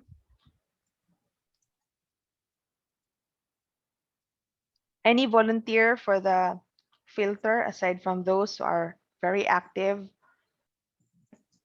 Because I also want to hear from the others. Sir Joshua Magno.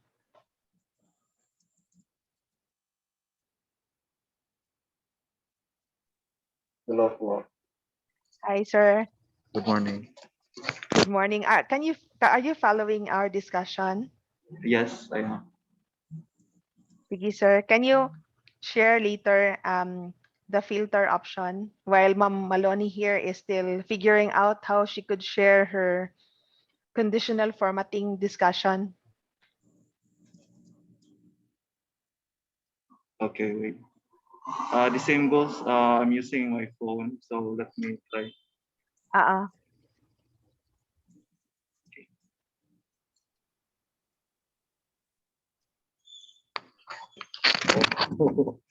I-reverse ra, sir. I-reverse lang ang kuan, ang camera.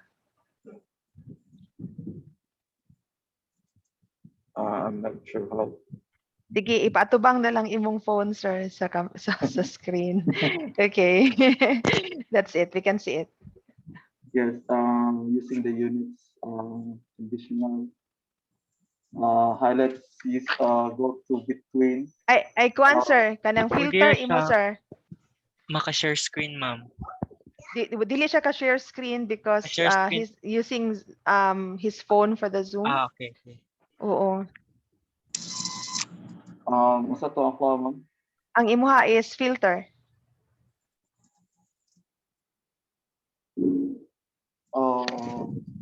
Say, for example, you want to sort your customers in ascending order, and you only want to show those who ordered binders.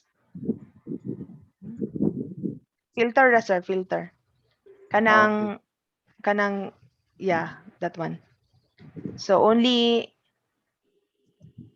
yes, those who ordered binders there, and only those from a particular country, let's say from the north.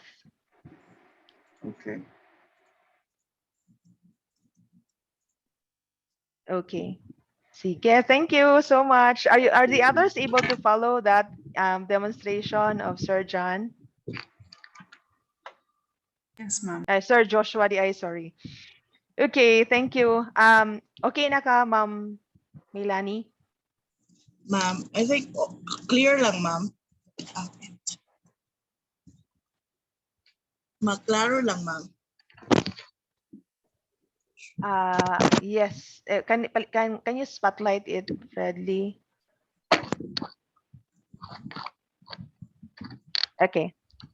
Yes. So, okay. yes, mine is conditional formatting. We will highlight the units from between 40 to 70. Yes. We will highlight this row, and then we'll go to conditional formatting, and then highlight cell rules, and then since it's between 40 to we cannot see that one. Okay. There, since it's, we are going to highlight between 40 to 70 this one, and then put the value 40 and 70. And okay, thank you. That's it. Yes. Okay. And of course, as what Ma'am Melanie was supposed to discuss, you can also customize whatever Yes. format you want to apply on those numbers. Thank you. Okay. Sige, so I guess everyone is already enlightened about those features. I don't know if you have been using those features even before, or you only learned it now, but you're doing well. Okay. Sige, so let's move on to graphs.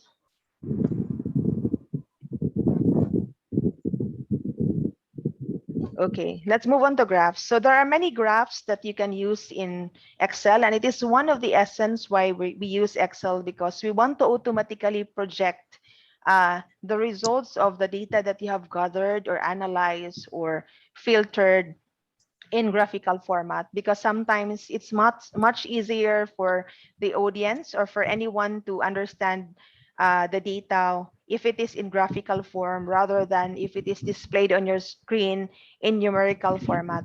So I will just discuss what are the charts that you can create in Excel, and then I will demonstrate some later, and I will also ask you to do a few types of charts. So just to differentiate the different charts available, you have the line chart. So line chart is the most frequently used chart type. It's typically used to show trends over a period of time. So as you can see here, you have the trend. Let's say you're looking at the data of the number of COVID patients in Dumaguete or Negros Oriental, for instance, and you're looking at the different months from January to December. You want to see the trend, whether it is going up or down between two clusters, let's say male and female, then a line chart is very useful. No, so you see the months at the bottom on your X axis, and then your Y axis, you have the number of patients, for example. But that's really not the correct presentation, but that's how we use the line chart. Now, another type of chart is the pie chart. It's also frequently used. It represents the distribution or proportion of each data item over a total value. Let's say that out of a population of 100 people, or let's say 500 people, you want to find out how many are within a particular age group, then it's easier to understand if it is displayed in a pie chart. Let's say you want to find out from what barangay or how many percentage, or let's say out of the entire population of Dumaguete, how many are pro or anti the 174 hectare project across the boulevard, then it's easier if you project that using a pie chart. No, so I'll show you an example of this one later. Now, another one is the bar chart.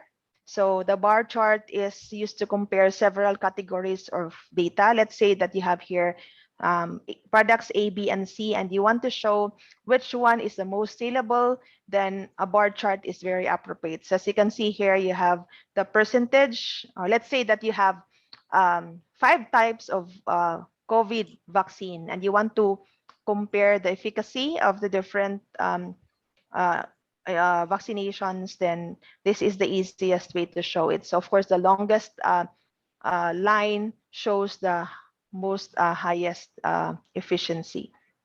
Then you have the column chart, which is typically used to compare several items in a specific range of values. Let's say you want to show like the different regions in the Philippines, and vis-a-vis the number of students we have in Silliman. So this one is a good chart to use, because here you could see what are the regions in the Philippines and which region has the most number of students enrolled in Silliman. Nga nga mga example.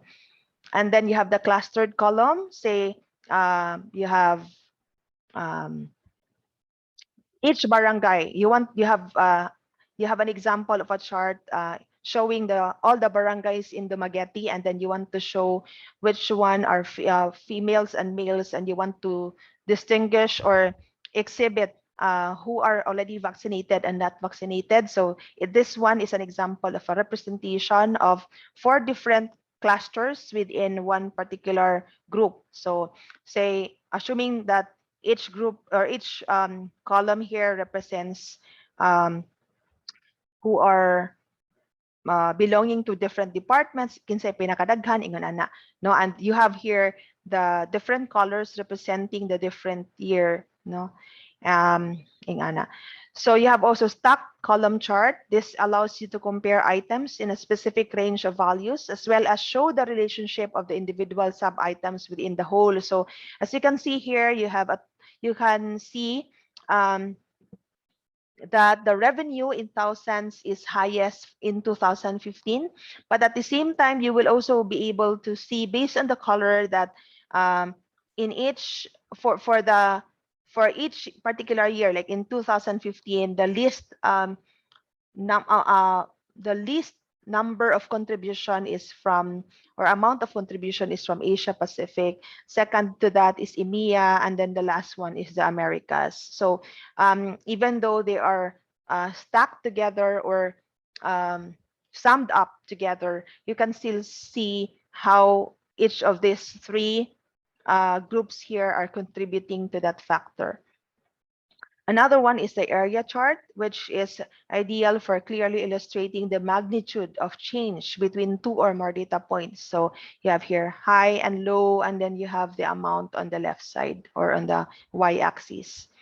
So then you have the combination chart, which is in this case a visual combination of 2 or more chart types into a single chart. So you have a line chart here, at the same time a column chart. And this one is the XY scatter plot chart, which is also known as the XY scatter plot chart or the scatter chart, no, in Excel. It's excellent in showing correlations between 2 sets of values. And you have the bubble chart, which is also an XY scatter plot. And yeah, that's it. So at this point, I'm going to show you the final sheet that you're going to work on, which is activity number 3. we have here the different departments. Let's say that you have 3 departments in a store and you have the sales from January to June from these 4 departments. So you can create a pie chart to show which of these 4 departments have more sale in the first quarter. That's no, in the first 2 quarters rather. No, so let's say, let's change this one to quarter 1 and quarter 2, or in other words, from January to June. So to do that, the first thing that you could do is you're going to get the total, no, for each. Now, if you're going to use a pie chart, yeah, you're going to get a total of each. Which dili ni siya mao nga question. Create a pie chart to show which of these months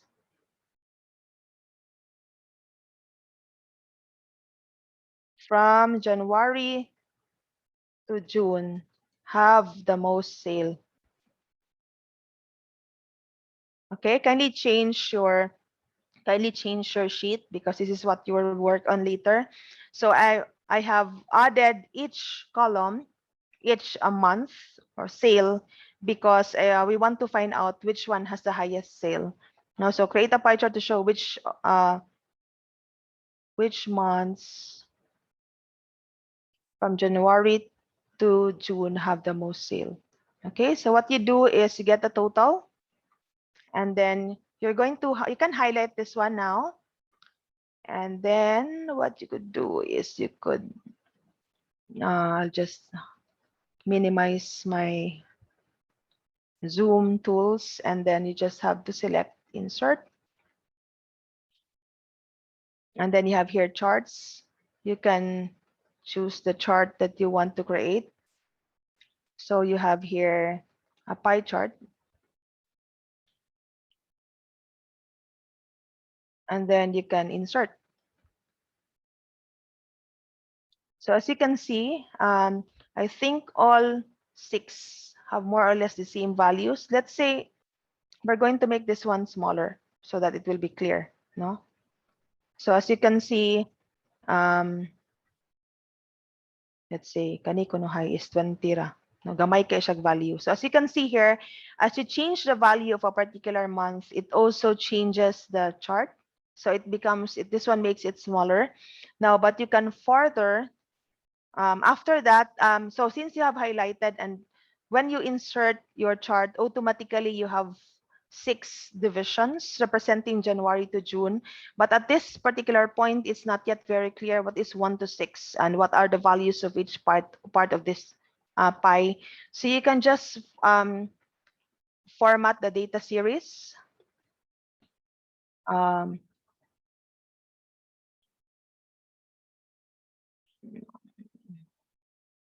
You can just select the data. Sorry, So what you do is, let's do it again. So you have added each month so that you can get the one that we want to show in the problem. And then you go to insert, you go to chart, and then you choose the chart that you want to create. Automatically, because you have highlighted 6 columns, it will also give you 6 divisions. And mine may not show exactly the same as what you have on your screen because you have a different data. No, but I just want to see later on when you submit your file that you're using the correct procedure in creating your chart. So after this, you just need to right click and go to select data. No, so when you right click and select data, you will see that you have 1, 2, 3, 4, 5 here. You just edit that, click edit, and we're going to highlight January to June so that instead of 1, 2, 3, 4, 5, 6, it will now show as the month, no, as you can see here already. No, and just click OK. And then you can actually just format your data series, or no, you can actually just click on your chart, the easiest way to do it, and go to your chart design or format. You can go to your chart design and go to add chart element to add elements like the name of your chart. Let's say that sales from January to June, no? And then you can also add other elements such as change the location of the legend. So as you know, the legend is the month, January to June. You can put that at the top or at the left or bottom or right side of your chart.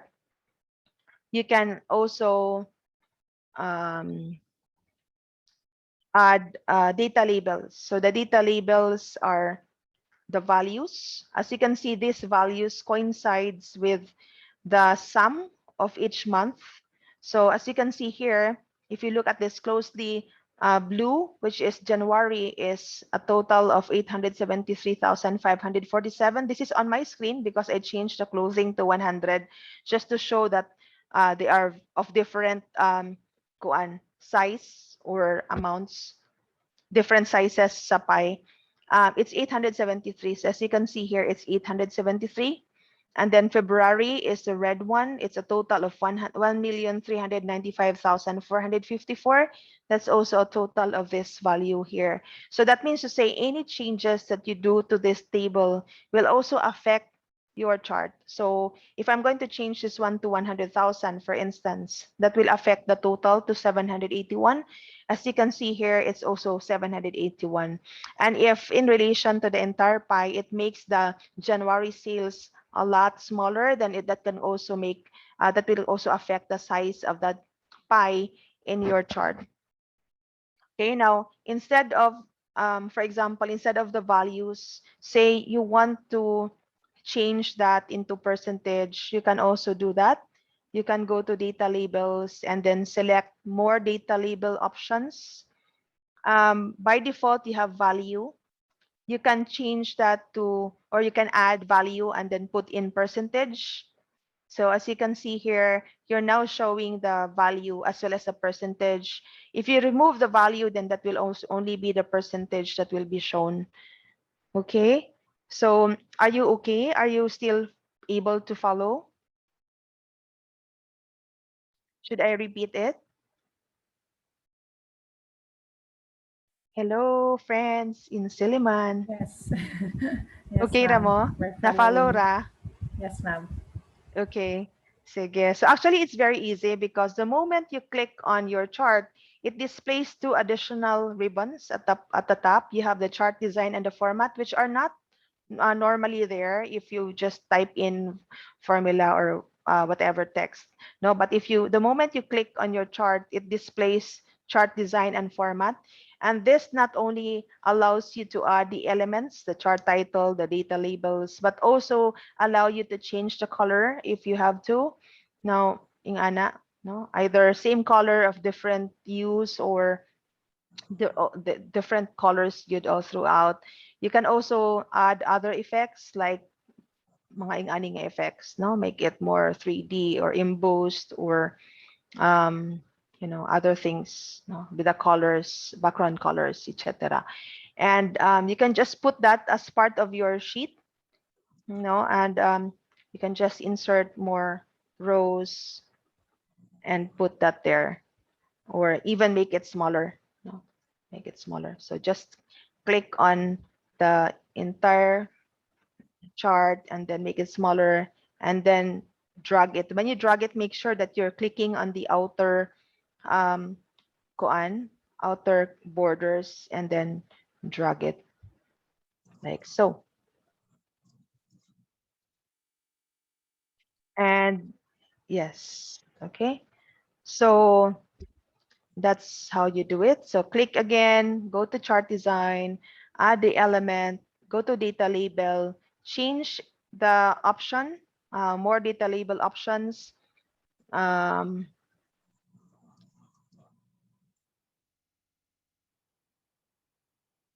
And you see this one, put the value, and then you have now the total and the percentage. So it's automatically computed by Excel. No, so you have 12% for for January, February, and so on and so forth. Okay, questions so far about the pie chart? I can always repeat it if you want.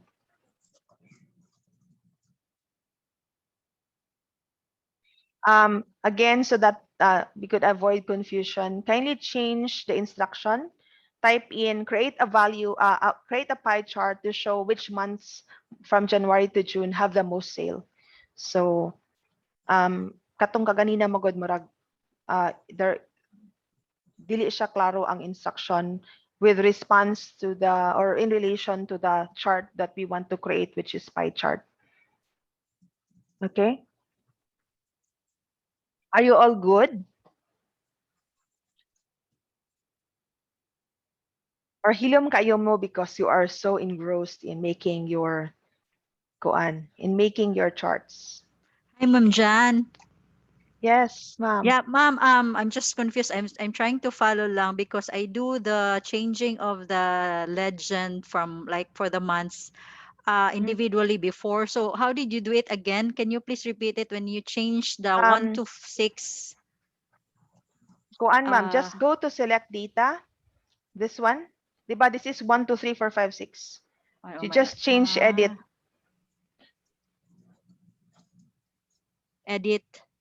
Edit, and then you highlight this one using this button. Can you see this button? Yeah. Okay. Use that one in order to click on it, and then in order to select the January to June, and then that will automatically change it to January to June. Okay. Thank you. Instead of 1, 2, 3, 4, 5, 6. Yeah. Okay. Thank you. Okay. Any other question? I love answering questions because it shows that you are also doing something on your side of the world, wherever you are now. Okay, sige, so let's have another one. Let's have a line chart, but this time, and hopefully if we still have time, we'll have the column chart. But if the line chart, we're going to compare the electronics and the hardware, electronics and hardware. So, and then it's only going to be for the first 3 months of the year. So in this case, you just have to highlight, are you following me? Yes, so we're going to make a line chart, and then since we only need the first quarter of the year, that's January, February, March, then you only highlight the first 3. And then we start with the electronics, and then the same thing, you go to insert, you go to chart, you choose the line chart here, or you can actually just click on the line chart directly and then choose which line chart you want to use. Actually, pareha gyapon na siya sa column kaganina, sa pie chart kaganina. Pwede po tatog ingon ana dayon you can choose. No? So, so going back, I just selected it and then clicked on the line chart that I want, whether you want it with the nodes or with the simple ones or 3D. No, so this one is already the 3 months. This 1 to 3 here represents from January, February, and March, and there's no legend yet. So all you have to do is to just right click again, select data. No, so we're going to change just like what I showed Ma'am Annie earlier. Just change the edit, or just click on the edit button here to change 1, 2, 3 to January, February, March. So click on edit, and then select the cells that has the value January, February, March, and you now have January, February, March on your at the bottom of your line chart. Now, but this one is representing electronics, so we'll go back to that. We'll go back to that option, select data. Now this one, the series, we're going to change this to electronics. So you edit also, and then here, if you can follow, this activity 3 that's being highlighted is the sale of electronics from January, February, March. No, so change the name to electronics by selecting or by choosing the cell that has the word electronics. And so you now have, if you look at your, let me close this. If you have a look at your koan, at your line chart, you now have electronics, but you're going to add another one, and that will be your hardware. And to add the values, also do the same thing, but this time you click on this button and you choose the sales of the hardware from January, February, and March. So you now have two. Okay. Do you want me to repeat that? Yes, ma'am. Okay, Yes, repeat from the very beginning. No, just about the hardware, ma'am. Okay, sige, let's add. Let's say that aside from electronics and hardware, I want to add the supermarket. So you click add. So when you click add, series name and the series values will appear. The series name should refer to the supermarket. So you click on this button and you click on the cell that has the word supermarket. Okay, and then you click this icon back. So you will now have the supermarket, but you don't see anything here yet. You see green, but there's no value because you have not yet selected any value. This is the default. No, so you click on this one as well, and you choose the sale from supermarket January, February, March, and now you have three. So ano siya? There. So the green one is now supermarket. Okay, there's only January, February, March because we're only selecting three. But if you want to add or show the trend from January to June, then you have to select all six. Do you want me to do that again? One more. So click add, select the fourth one, which is clothing, and then you select the value 100 to March. This is koan, very small, so it will really go down there. And then once you're done, just that's it. Just click OK. And you now have asa na to siya? Edit. We were not able to select this one, and this one. Okay, there you go. Okay.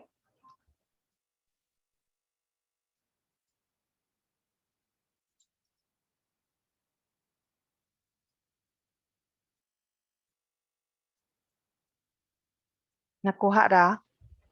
Yes, ma'am. And then you just add the legend. So we go to chart design. And then what do? We go to our chart element. We go to chart title. And then we put, for example, above chart.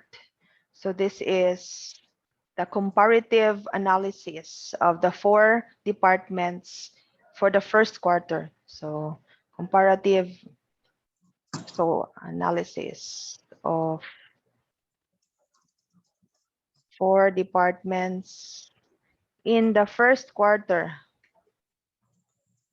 And then you can also, so that you will know, para unsa na siyang violet, green, blue, and red, you can also add a chart element. You can add the legend because right now it's not there.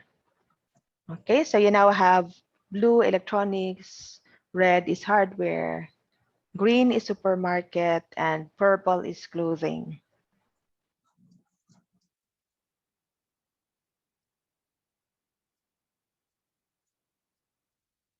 I wish we had more time, but it's 12:01.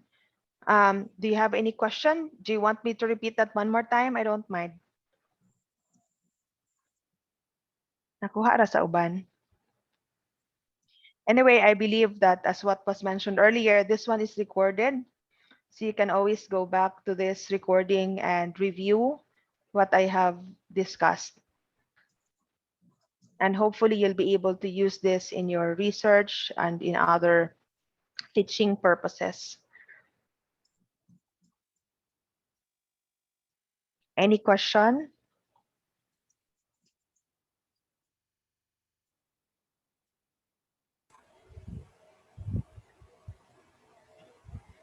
Ma'am, are you going to Yes. send us a recording of this? Okay, there's I sometimes think the Seoul department mentioned earlier that you can go to the YouTube channel of Seoul And what was it, Fredly? What was your instruction about the recording? I will just paste mom in the chat box to Okay, view. Okay. to view the recording. Okay, thank you. So there you go. Now you can still go back to this discussion. And so I'm hoping that you'll be able to do what is asked here. It's this one, what we're doing, because we're doing the comparative for all 4 departments, although it's only from January to March. This is already very similar to what you will also do, or what you could also achieve if you're using column chart. No, pare-pareha ra gid siya. No. Okay. So any other question or concerns? Freddy had already typed in the link to the Silliman Online University Learning website. And you could also find the link to the YouTube channel of Soul. In making a summary of other sheet of Excel, like sheet 1, 2, 3, how do we copy the overall total directly to summary? What do you mean, sir? Like you want to get some values from activity 1, example from activity 1, sheet 2, and activity 1B and put them together? Ma'am Georgie? Okay. So it's actually very easy. Let's say, I know it's not related to my discussion because I think another faculty will be in charge of discussing formula and functions with you, but let me share that. Say you want to add a value from activity 1. Let's say, just for an example, like 28 here. So 28, just click on it, then you type in the plus sign, and notice how it displays the name of the sheet and then the actual cell reference. No, so as you can see here, and then you can go to another sheet and then click another value and then type in plus, and go to another sheet, click on another value and press the enter key. So as you can see, you have 51, but this 51 comes from 3 different sheets. You have activity 1, which is this one. You have sheet 2, which is from this one, and you have sheet 1, which is from this other sheet. So these are this is a total of values from other sheets. No, so that's how you got 51. Is that clear, ma'am? Kinsa tong nangutana? Ma'am Georgie. Okay.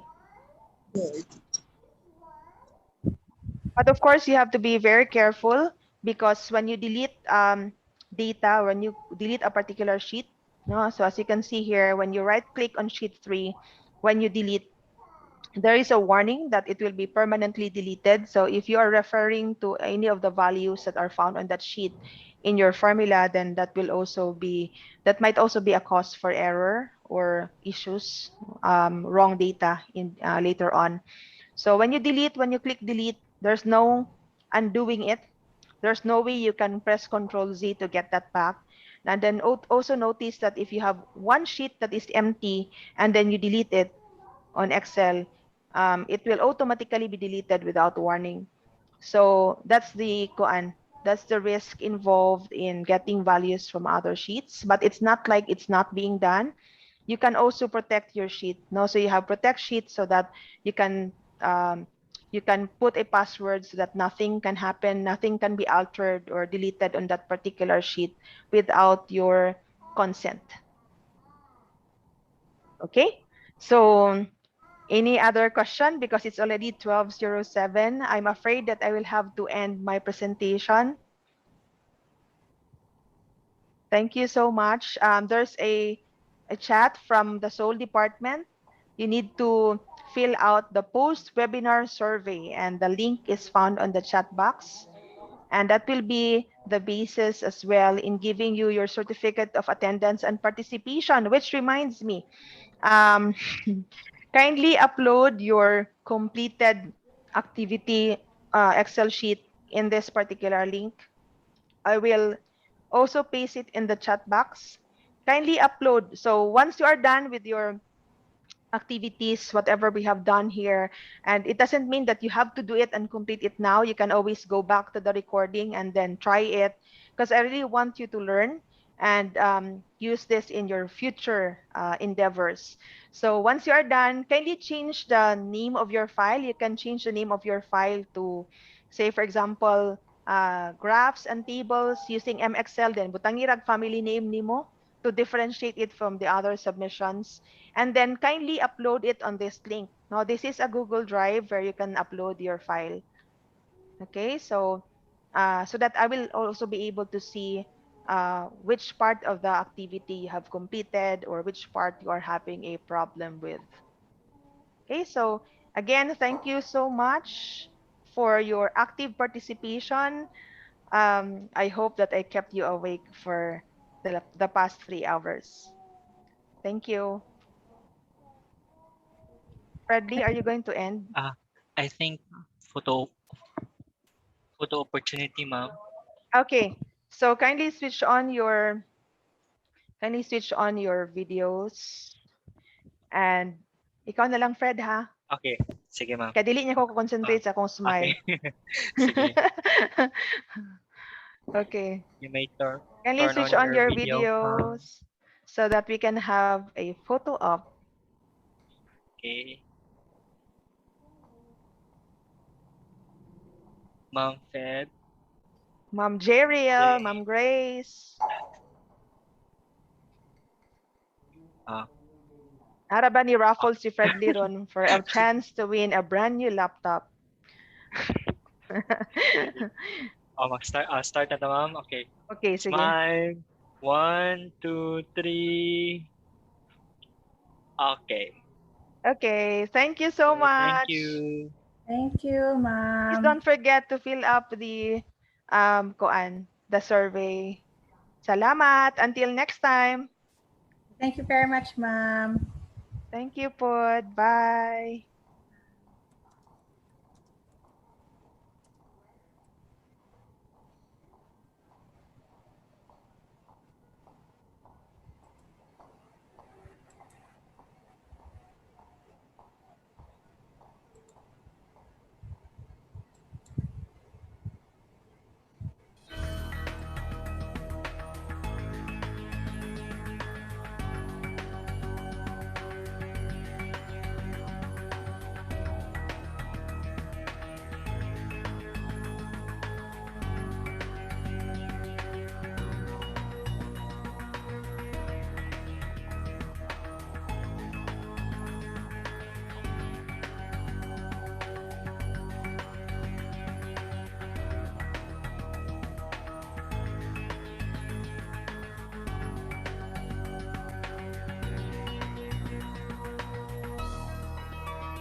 Hello, sir. Hello?